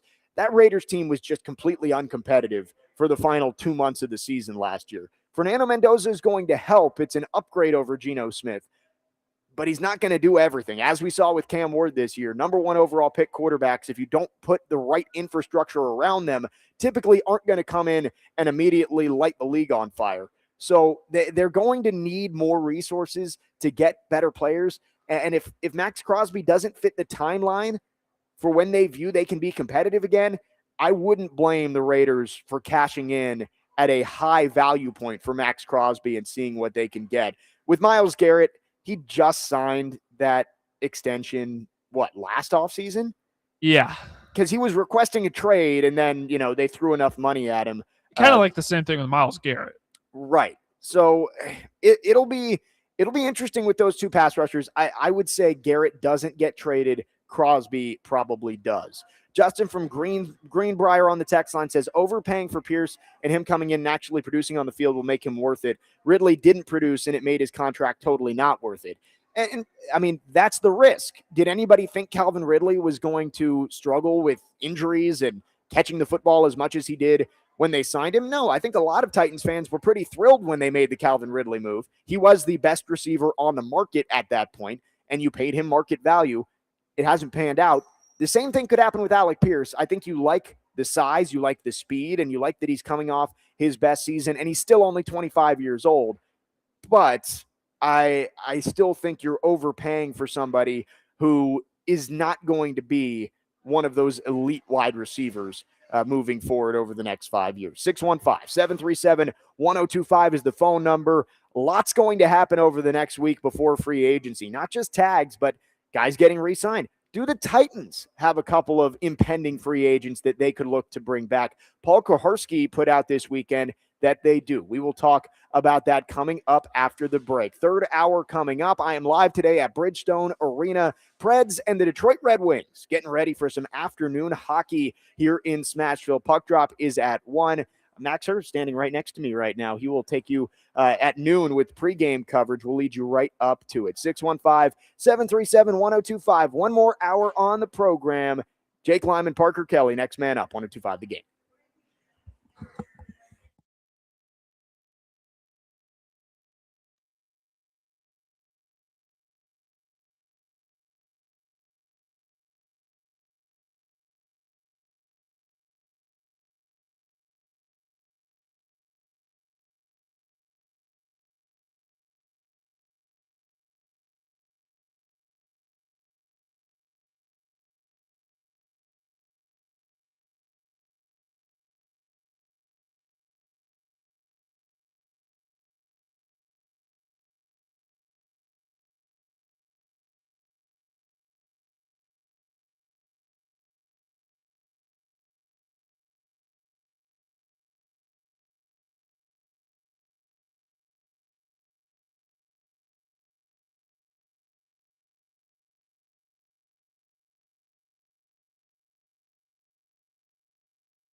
Final hour, next man up, 102.5 The Game. Jake Lyman, Parker Kelly with you. I am live today at Bridgestone Arena. The Predators getting set for 3 games in 4 days, starting with some afternoon hockey today. The Detroit Red Wings are in town. It's a 1 o'clock puck drop, noon pregame. Max Hers will take it from me at the top of the hour. We'll talk some Preds later on this hour as well. Parker Kelly is back at the Busy Bee Plumbing, Heating, and Air Conditioning Game Nashville Studios, home of the $99 yearly Beehive membership, where the buzz is always about great service. NFL free agency is just a week away. The legal tampering period starts next Monday. The Titans lead the NFL in cap space. What are they going to do with it? That's the big question, and we won't really know what options are out there until the legal tampering period truly begins with tags and possible extensions. The Titans will have to wait and see who actually gets to the open market. But it was interesting this weekend. You look at the Titans, they've got a couple of impending free agents that they might want to keep around. And Paul Kuharsky of paulkuharsky.com put out there this weekend that the Titans' free agency priorities are clear. Chigakonkwo and Kevin Zeitler, they want both of them back. Parker, your thoughts? Let's start with Chig, because that's been a big question for the Titans over the last few months. You have Gunnar Helm, who is a guy you hope is a rising, I don't know if I want to use the word star, but a guy who could be a tight end one for you in the future. And Chigakonkwo, after a strong rookie season, has been just a guy at tight end for this team. Not a great blocker, more of a receiver. What are your thoughts on the Titans trying to bring him back and really making tight end a non-hole heading into the offseason? Well, I've been a proponent of bringing Chig back on a cheaper deal and maybe like a 2, at most 3. But here's why I say that, because a quarterback has a lot of best friends, and tight end is one of them. And it doesn't hurt to have 2, because you're right about Gunnar Helm. He can be this team's tight end 1. And I absolutely see that coming into fruition, whether it be next year or the year after or however many years down the road. But as far as Chig, you know what he is at this point in his career. And I believe he was a top 50 free agent on that list that was put out by NFL.com. Yes. You know what Chig is. You get him the ball in space, and he can be an effective playmaker for you. Now, you're not going to ask him to block a lot, because he's not a good blocker. He's a very mediocre blocker, but fantastic when it comes to just getting him the ball in space. So that's what the Titans need to do. And maybe I would put an emphasis on either getting a blocking tight end or getting a 6th offensive lineman, depending on the personnel sets, to block where Chig can't. Yeah, and with Chigakonkwo, I think it's just a matter of what does this new coaching staff think about him, and do they value any of the guys who are going to be out there in free agency? Kyle Pitts is now getting tagged. He's not going to be out there. If that was somebody the Titans might have been interested in. Isaiah Likely is going to be out there on the free agent market.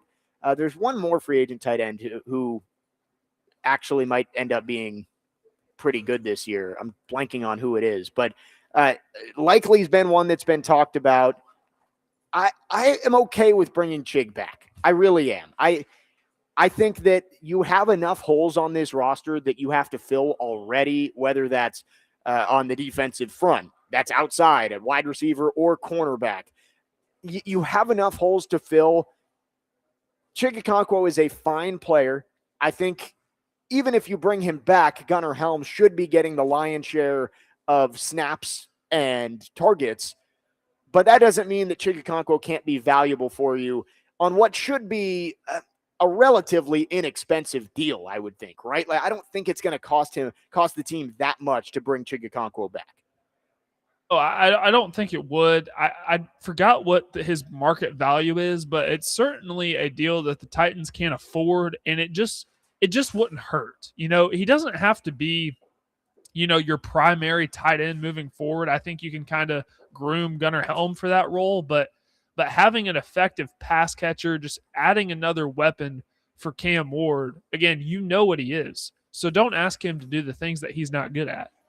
You know, stick to getting the screens. I thought were very effective. You dump the ball off to him for 5 yards, and then he turns it into a 20-25 yard gain. That's what he's good at. So stick with that, but kind of groom Gunnar Helm to be that eventual tight end 1. Yeah, and you mentioned Chigakonkwo, the run after catch. That's a reason to keep him. He has been a playmaker at times for this team. The production just has not been, you haven't seen it go up. It's been relatively consistent, but it's like, you know what he is at this point. He's not going to be an elite tight end. But if you like Gunnar Helm and you think the dynamic between those two is going to work for this new Brian Dable offense, then I'm perfectly fine bringing him back. The guy I was forgetting is David Njoku, who has announced that he's not going to go back to Cleveland. So there are options out there if you feel like you can upgrade at tight end. But if Chig's only going to cost you 2 years, 15, 20 million, I wouldn't hate it to bring him back and just patch that tight end spot until you're in a position where you can throw some more valuable resources at it.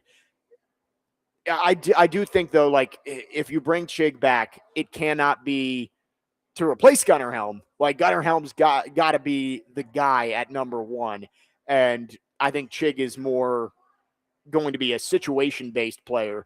And we'll see if Chig's okay with that, right? Like, there's a reason that the deal hasn't gotten done yet, but the Titans apparently are prioritizing Chig Okonkwo in free agency with just a week to go until the legal tampering period opens up. You've got bigger holes. You need weapons on the outside, and Chig has played that big slot a little bit for you, which is, it could be important, but I think it's just kind of a meh move. I'm okay with it if you don't think you can upgrade, but eventually the Titans probably do have to invest some more resources in tight end. Yeah, and I mean, you can. I just don't think it's a bad idea having two, but my area of focus would be you go and you get a blocking tight end, or you really focus on having that good sixth offensive lineman for, when you do those heavy personnel sets. That kind of makes up for Chig's lack of blocking ability so that's what I think. 615-737-1025 is the phone number if you want to text or call. Our phone line's driven by WilsonCountyHyundai.com. Again, I am out at Bridgestone Arena today.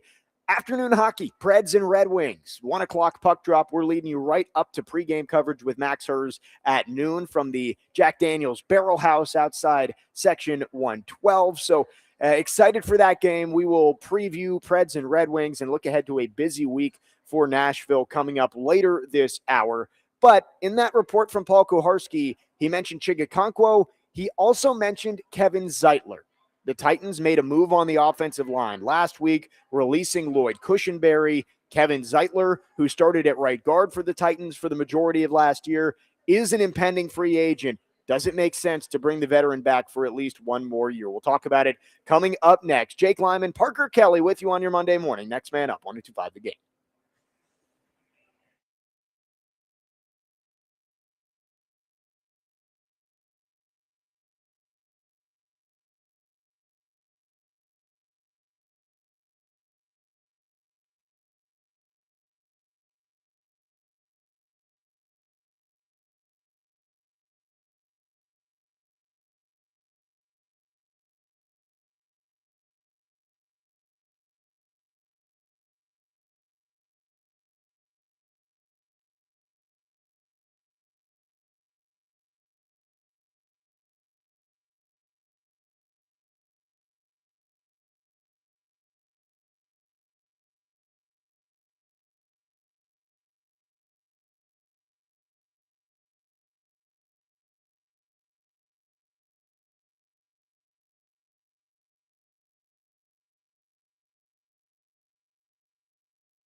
Next man up, 102.5 The Game. Jake Lyman, Parker Kelly, alongside you on your Monday morning. Monday afternoon hockey coming up right here from Bridgestone Arena. Predators and Red Wings starting off a back-to-back for Nashville. They'll be in Columbus tomorrow, then back here in Smashville on Thursday to take on Boston, all leading up to the trade deadline on Friday. So it is an important week for the Predators, who currently are just a few points out of a playoff spot. Wrapping up the conversation on the Titans before we talk some hockey to wrap up the show, the Titans heading into free agency with a lot of options on their hands. They have the most cap space, but the first decisions you have to make are about your current and, I guess, soon-to-be former players, the guys on your team and your impending free agents. We just talked about the report from Paul Kaharski, paulkaharski.com, saying that Chigakonkwo is likely going to be one of the priorities for the Titans, as is Kevin Zeitler. And with Zeitler, I think he played better than a lot of Titans fans might have given him credit for. It was a slow start for Zeitler, but he did come on towards the end of the season, as did a lot of the Titans offensive line as a whole. I am more on board with this one than I am with Chig. Like I think both would be fine, but after cutting Lloyd Cushenberry, Parker, we've talked about this a lot with Corey, with TD, about building some continuity on the offensive line. The Titans have been shifting 3-4 offensive linemen in and out every single year on their offensive line. Like, it would be great to head into this year knowing that the left side of your line, the right side of the line are intact. You're going to have to do something at center after cutting Cushenberry, but having J.C. Latham getting to play next to Zeitler, who's such an accomplished veteran again this year, and then also having Skoronsky and Moore building more of that cohesion on the left side of the line, I think Zeitler coming back would be a good decision for this Titans team. Here's why I say this, because when the Titans drafted Jackson Slater, a lot of the NFL world was like, man, you got to steal in the 5th round. So how ready is he? If you believe he's ready to play, then he might be able to be your day one right guard. But if not, you bring back Zeitler on another 1-year deal, and then you kind of develop Jackson Slater, get him ready to play. That's the only way that I wouldn't hate this move. I don't know how they feel about Slater. Like I think that's what I'm trying to figure out. I think they like Slater. I don't know if they're ready to say, Jackson Slater, you are a starter year 2. So maybe does he need another year and you bring back Zeitler? Because you're right, he did get better towards the end of last year, but he wasn't great by any means. Right. I think the fact that this report is coming out, that they're prioritizing bringing back Zeitler, tells you that they want that cohesiveness on the offensive line. They want the continuity. Cushenberry was injured. They said it was shoulder surgery. That's why he failed the physical. And I think you were a little disappointed with that. Also, like, Rand Carthon was the one who signed Lloyd Cushenberry. Mike Borgonzi has spent the better part of the last 2 years undoing everything that Rand Carthon, the last year plus, undoing everything that Rand Carthon did. Most recently trading Tavondre Sweat, who Carthon picked 38th overall. And Zeitler was a guy that Borgonzi brought in last year, and he did improve throughout the year. He's a veteran. I think you could use another year of Zeitler on that right guard spot, unless you really believe Slater can come in and be a quality player from day one in his second year in the league, which as a 5th round pick, you might want him to learn under Zeitler for one more year. So I'm all in on Zeitler coming back. I think that's a good move for the Titans, especially considering you just cut Lloyd Cushenberry. Yeah, and I'm coming. Honestly, I don't think bringing back either one is necessarily a bad idea. So I think the Titans' heads are in the right space here. And also, too, if the Titans were to bring in a right guard from free agency, how would that? What would that say about their belief in Jackson Slater? Yeah. So no, it's a very good point. So the Titans, they've got decisions to make on those impending free agents, and I'm sure those negotiations are ongoing. Decisions to make as well on their current players who are under contract. Matthew in Nashville texted this in about 20 minutes ago. Says, do you guys think that the Titans are waiting to see who gets tagged before the deadline and then make a decision on Snead and Ridley? Ridley, maybe. Maybe the Titans are looking and saying, all right, let's make sure some of our other options are getting to the open market before we go out and cut Calvin Ridley, because the worst thing that could happen for the Titans is like you cut Calvin Ridley today, Pierce gets tagged by the Colts, Romeo Doubs signs an extension with the Packers, and like Wan'Dale Robinson signs an extension. Like all those guys get brought back, and then you're left with nothing. So maybe with Ridley, Snead's gone. There is no doubt in my mind that L'Jarius Sneed is not going to be on this team next year. So I don't think we need to worry about that. It's probably more of a logistics thing of when they're going to announce it. I would guess that he might have already even been told that he's being moved on from. So with Ridley, maybe Pollard, maybe Snead, I think is there was no move that could be made around the NFL that would make L'Jarius Sneed be a Titan next year. He's already gone, I think. A couple other texts. 9070 says Michael Mayer needs to be a Titans tight end 1. I really do like him. He's not a free agent, is he, though? Like, you'd have to trade for him, which I don't know. Solid blocking tight end for sure. Well, and just big body. He obviously got overshadowed because Brock Bowers fell to 13 to the Raiders a couple years ago. And it's like, I think they looked at that as a value pick of you're getting one of the best tight end prospects in a very long time at 13. I think they felt good about that. And Michael Mayer, who maybe they had high hopes for, kind of just fell into the background. It's maybe a good buy low kind of opportunity on Michael Mayer. I don't know if the Titans are going to give up draft capital for a tight end, though. 2438 says Titans need not going to give up draft capital for a veteran tight end, I would say, that only has a couple years left on his contract. 2438 says Titans need to draft Oscar Delp from Georgia, a guy who can block and catch the ball and run. See, I would not hate the Titans spending a day 3 pick on a tight end, similar to what they did with Helm last year, if they feel like the skill sets match up with what Helm does and what the next guy does, and maybe Delp would be an option there. I don't hate it. I really don't hate the Michael Mayer idea. That's something that I haven't necessarily thought about. I know too, and I need to look at this as well, but I think it's one of the guys from Alabama. I'm blanking on his name. I know you could probably get him super late in the draft. Yeah, did we get him in the in our simulation that we did the other day? I think so. Cuevas? So we might have Josh Cuevas. Yes, that's exactly who I'm thinking of. He would be a phenomenal because he's more so of a fullback type. He's not going to play your traditional tight end in the NFL. Yeah. So you get him in maybe in the 7th round. That's exactly the need that the Titans would fill right there. Hey, how about speaking of tight ends, how about the combine performances for Kenyon Sadiq and Eli Stowers on Friday? I mean, those guys made themselves some money at the NFL Combine. Jake, I think it's hilarious because for college football people, they've known who Kenyon Sadiq is for a while, but the NFL people are just now coming around on who Kenyon Sadiq is. He's been doing this for years. He's been jacked ever since he's been a senior in high school. Been able to run, ran quick as lightning. 4.45. I know, and then his vertical too. He's just an athletic freak. So I was at the Big Ten championship when Oregon played Penn State, and he had the first 2 touchdowns of the game for Oregon, and he hurdled a defensive back into the end zone.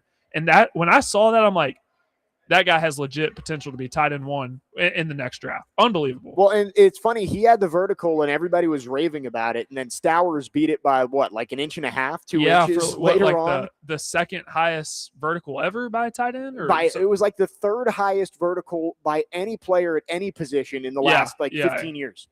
Crazy from Eli Stowers. And yet Mel Kiper had Eli Stowers as like his 5th best tight end on ESPN.com. Which I don't get. Is it just because he's not really a tight end? He's more of a wide receiver, a big wide receiver. Like he's not a great blocking tight end. I think he's a willing blocker. I just don't think he's very good at it. But when you look at the production, I mean, he's the Mackey Award winner this year, and he puts up those kinds of numbers at the Combine. I think somebody's going to take a shot on him and say, hey, even if he isn't a great blocker, he's going to be a weapon for us with that size, speed, athleticism combination that he brings.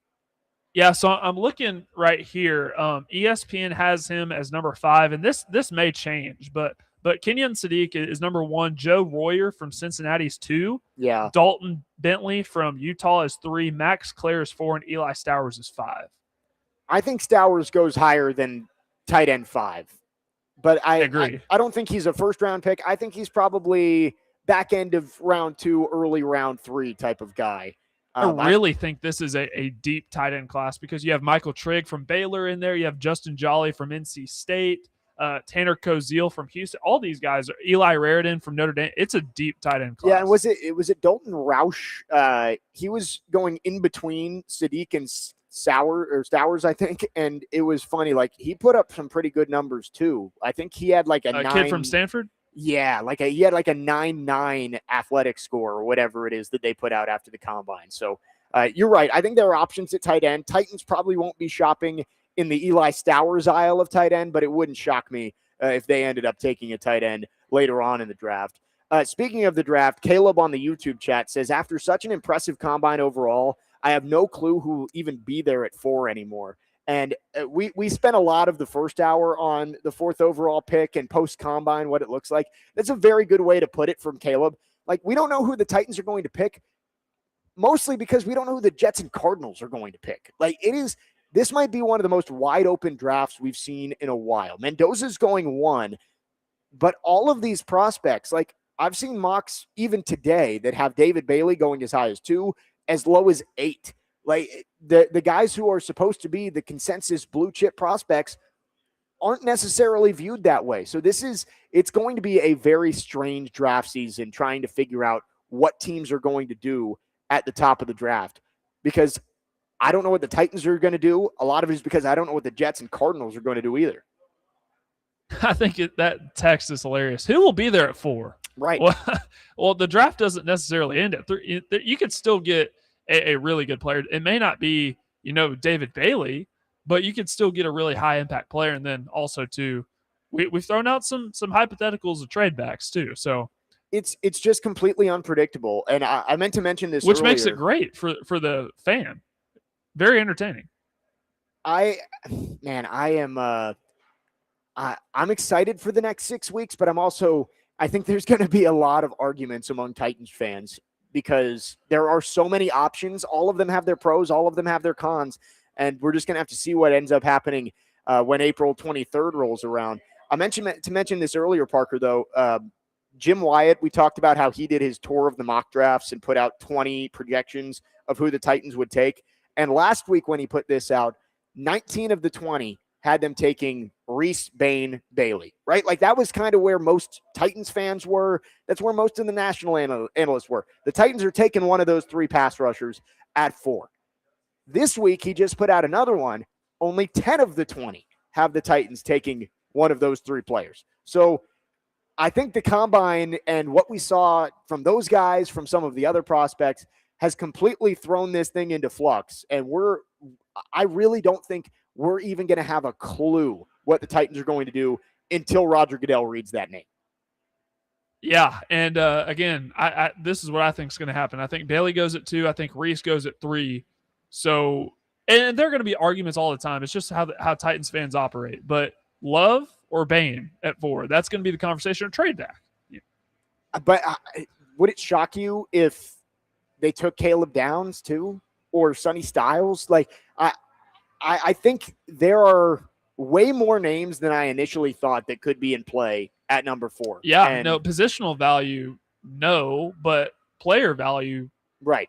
You can make the case. That's the balance that the Titans are going to have to strike is, do you take maybe a less talented blue chip position player, like very valuable position, edge rusher, wide receiver, who maybe isn't one of the top 5 players in the draft?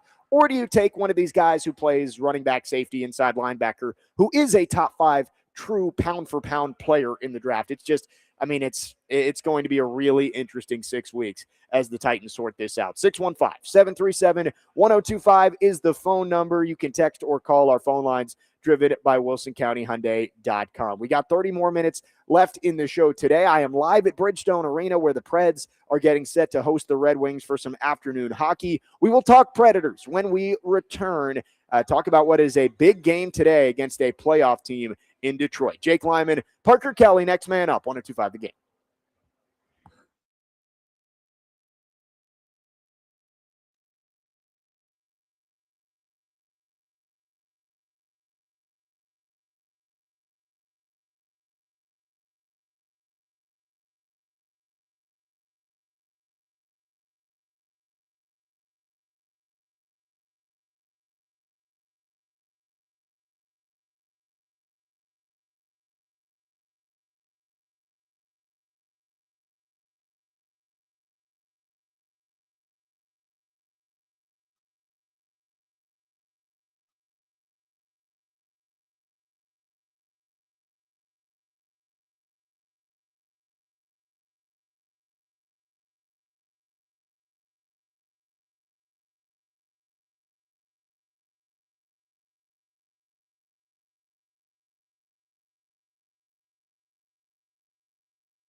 Next man up, 102.5, The Game. Jake Lyman, Parker Kelly with you for a couple more segments on your Monday morning, and it is a special Monday as we've got some afternoon hockey here in Bridgestone Arena. Smashville is lively as ever. It looks like it's still an hour and a half until puck drop, and fans are pouring in here through the Jack Daniels Barrel House. So excited for what should be a big game today. Preds and Red Wings, first of 3 this week leading up to the trade deadline. Preds will be in Columbus tomorrow night and then back here to face Boston on Thursday. It's an important week for the Predators. Again, I do struggle to say the results of these 3 games should completely shift the way Barry Trotz thinks about the trade deadline, because you have to have a long-term view of this as well. You got to look at it and say, even if the Predators are going to make the playoffs, are they going to be able to compete if they are playing a 7-game series against Colorado or a 7-game series against Vegas? I think would be a little bit easier. But if you're the last wildcard team, you're getting Colorado for 7 games in the first round. And sorry, Colorado is 39-10-9. I don't know if you change the way you're thinking about your roster long term just because you want to play in that series. Playoff hockey's great. I want playoff hockey inside Bridgestone Arena a ton, but I think Barry Trotz has to weigh the short-term and the long-term effects as he makes these decisions at the trade deadline. Predators currently 3 points out of that final wild card spot. Seattle holds it 65 points in 59 games. San Jose and the Predators, along with LA, the Kings, all at 62, but the Sharks have played 1 less game than the Preds and Kings. So it's not going to be easy for the Preds to make the playoffs. Since that stretch where they lost 11 out of 13, this has been a good team in the Predators, but they still haven't been able to break through and actually get into playoff position. These 3 games could be able to tell Barry Trotz, is this a team that is going to reach the playoffs, or is this a team that's just going to be hanging around and you probably need to sell off some of these veteran pieces? Lots of big decisions yet to be made this week. Well, you certainly feel a lot better at this point in time about the Preds' playoff chances, considering they're, 3 points out of that final wild card spot, and they're tied with San Jose for that ninth spot at 62 points. So my question is, and this kind of goes back to, when we were talking about Barry Trotz and what all went on, we don't know the types of conversations that they had in-house about differing philosophies, whether Barry Trotz wanted to undergo a true rebuild, whether the front office did that, because, and this is a point that I hadn't even thought of, true rebuilds in the NHL, will the fans stick around? Because I know revenue means a lot to these NHL teams. Will the fans stick around for a true rebuild? And it might take a while. Does it go back to, do you want to keep middling around and maybe get into the playoffs? But because I don't think either of us believe that they would beat a Colorado in the first round. Or do you want to take a couple steps back to then go forwards as an organization? Right. That's the overarching question when we have all of these discussions about the Predators this year and the trade deadline is, how big of a step back do the Predators need to take in order to take those 2 steps forward and be back in the Stanley Cup conversation? Right. This team has a core. It's an aging core, and you have a young group of prospects coming up, right? Like you've got good players coming through the pipeline. 1st-round picks, Tanner Molendijk, and you've got Igor Surin, who is lighting up the KHL. He's a few years away. You take Brady Martin at 5th overall this year. Like, you have good players coming through the pipeline, but that window isn't quite open yet, and the window with the players you currently have is starting to close. What do the Predators do at this trade deadline? Is it a half sell? Is it a full sell? I don't know. And maybe these 3 games do have an impact on that. But I think, as Max has told us a couple of times on the show, what the Predators do probably has less to do with the outcomes of these games coming up and more about how desperate other teams are to get the Predators players. Like, it's less to do with where the Preds are, because I think Barry Trotz and this front office realizes that, yeah, even if you get into the playoffs, you may not be a team that's going to make a run if you have to play Colorado in the first round. It's going to depend more on how much are teams willing to give up for a guy like Ryan O'Reilly.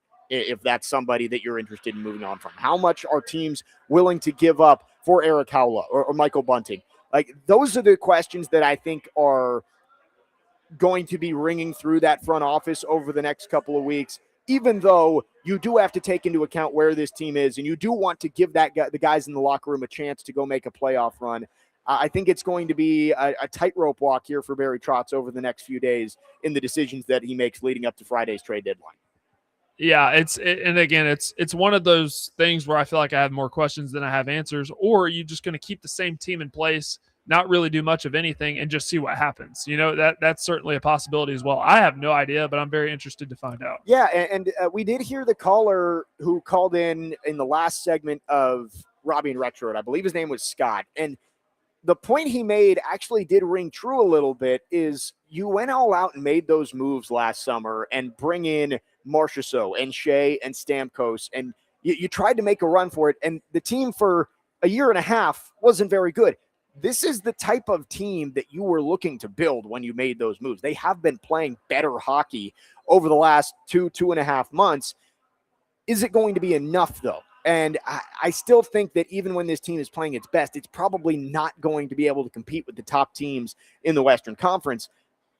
But you do owe it to some of those guys in the locker room to give them a chance down the stretch here. So lots of tough decisions for the Predators. Trade deadline is 4 days away. Preds have 3 more games before that trade deadline, starting today against Detroit. Puck drop is just over an hour away. We're leading you right up to pregame coverage with Max Hers. We've got one more segment before we hand it off to Max and Preds Radio. We will wrap up the show on the other side. Jake Lyman, Parker Kelly, next man up, 102.5 The Game.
Next man up, 102.5, the game final segment on this Monday. Jake Lyman, Parker Kelly with you. I am out here at Bridgestone Arena, afternoon hockey on this Monday. Preds and Red Wings. I believe it's to get it on national TV out in Europe, expanding the game. So it's cool. Preds and Red Wings. A little primetime action. Right, exactly. It may not be prime time here, but it's prime time in Europe. So everybody gets to tune in overseas. And honestly, I mean, I'm sitting here in a corner of Bridgestone Arena, but looking around, looks like fans have showed up. It looks like there's a pretty good contingent. Preds fans, I'm seeing some Red Wings jerseys rolling through. So it should be a pretty good atmosphere for what is an important game for both of these teams.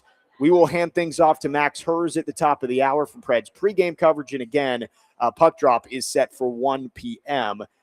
This is an important week, and we just went through it. The Predators have 3 games in 4 days, and then the trade deadline comes up on Friday. Since the Olympic break, the Preds, they have played well. They got 3 out of the 4 points in those first 2 games, winning late against Chicago here at home back on Thursday. And then Saturday, it's one of those times where you get the overtime point and you're disappointed by it, obviously, because you led 2-0 in that game, and then you let Dallas come back and tie it. You lose in overtime. So it's one of those, sometimes the overtime point feels like a win. Sometimes it feels like a loss. You ended up blowing that 2-0 lead, and you only get the 1 point down there in Dallas. These 3 games this week are huge for the Preds and their playoff hopes. And you're facing good teams. None of these are the best teams in the NHL, but they're good teams. Detroit currently has the top wild card spot in the East, 74 points. Boston on Thursday will be in town. They've got the second wild card spot in the East, and then Columbus tomorrow night on the road. They are 5 points out of a wild card spot. So these are all beatable teams. The schedule is a little bit strange. You got the early game today, and then the travel tonight to get over to Columbus for a back-to-back. But I think it's like Barry Trotz has said before. You want to win 2 out of 3 every week, and I think if you win 2 out of 3 over these next 4 days, you're going to be in a decent spot when the trade deadline rolls around on Friday, and Barry Trotz can make some decisions knowing that the Preds will still be in playoff contention at that point. Yeah, and I mean the Red Wings are going to be a tough game, but you're looking at Columbus and Boston and Buffalo. Those are all very, very winnable games for the Preds. So it'll be interesting to see what happens. How good is Seattle? Seattle. So right now the Preds are chasing Seattle for that last wild card spot. So that's a huge game. Yeah, that'll be huge. To start, is that the one that starts the road trip, the West Coast road trip coming up next week? Yeah. So Seattle, Vancouver, Edmonton, and Winnipeg. Right. And the Predators have to do that road trip every year because of the SEC tournament. They've got to take the long one to open up Bridgestone Arena for SEC men's basketball. Couple 9 p.m. puck drops in there. Yeah. So it'll be some late night hockey for the Preds next week. But that Seattle game is going to be really important because that's one of the teams that the Preds are chasing in this wild card race. Right now, Utah at 66 points has the top wild card spot. Seattle, 65 points in the final wild card spot. And then San Jose, Nashville, and LA all at 62. Then a drop off after that. So that's pretty much your playoff race in the Western Conference right now. Preds against Detroit today. This is a Red Wings team that's really solid. And you look, talking about Olympic hockey last week, Dylan Larkin was huge for Team USA. So he is one of the big names for Detroit. And for the Preds, this is one where you're at home. You have to back-to-back with the travel tomorrow. This is a huge game for the Predators to go out and win. To again, keep pace in this wild card race where you're still within striking distance, but that's kind of where the Preds have been for a couple of months now, is you're within striking distance of that playoff spot. They haven't been able to go grab it. This week could be huge in trying to make a move. I'm so sorry. Can you repeat what you just said? There's like 5 people back here. I was going to say that, inside baseball always happens when me and Parker are separate. I know. I can't see you. You can't so I don't see when know I'm what's getting going phone on calls. back there. Yeah. It's been tough. What'd you say? Is Dr. Crane back there with you? Dr. Crane's back here. The suit is back here. We got a couple guys working on getting things uploaded for the Preds pregame show. Yeah. Right. It's a full house back here. It's a busy Monday here in Smashville. Again, I'm looking around. It's an hour till puck drop. I don't want to say I'm shocked, but I'm a little surprised at how buzzing Bridgestone Arena is right now. Like, I would guess that the game would be about to start. We A still got lot an of hour people till puck called in drop. sick today, I'm assuming. Yeah, and I don't blame them. Come out and watch a hockey game. Why not? Take a half day on a Monday. It's the weather was great this weekend. It's a little bit gloomy today, but it's not gloomy inside Bridgestone Arena. Come out and enjoy the game, and a lot of people seemingly have at this point. If Dr. Crane's back there, I do want to tease for tomorrow. We are getting back to our free agency simulation tomorrow, right? That's what we've scheduled. Dr. Crane, are we getting back to the free agency simulator tomorrow for the Titans? Draft simulator? Oh, yeah, he's ready. He's ready. Right. Okay, cool. So we're all going to do separate ones for tomorrow, and we are going to come back and we're going to see who has the best offseason, who can be the best Mike Borgonzi tomorrow for the Titans. Armchair GM, baby. We're going to do it all up. We are going to have all three of our simulations. We're going to go through the free agency and the draft, and we're going to see who can rebuild the Titans the best. So looking forward to that.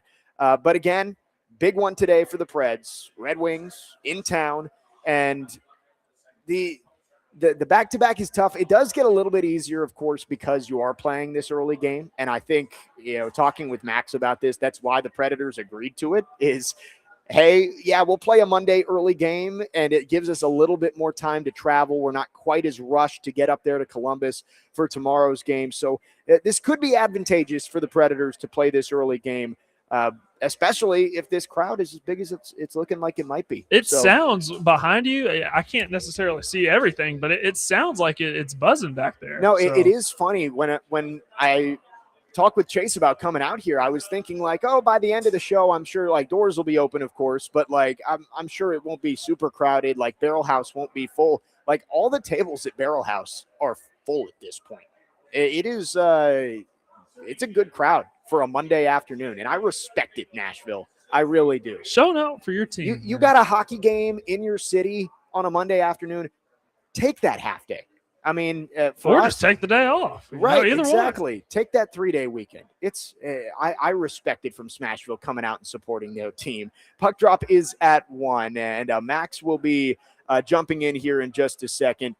Again, we've been looking ahead to the trade deadline for the Predators for about 2 months now, right? That's been the discussion: is what does Barry Trotz do at the trade deadline? It's about to be here, and what's the exact day?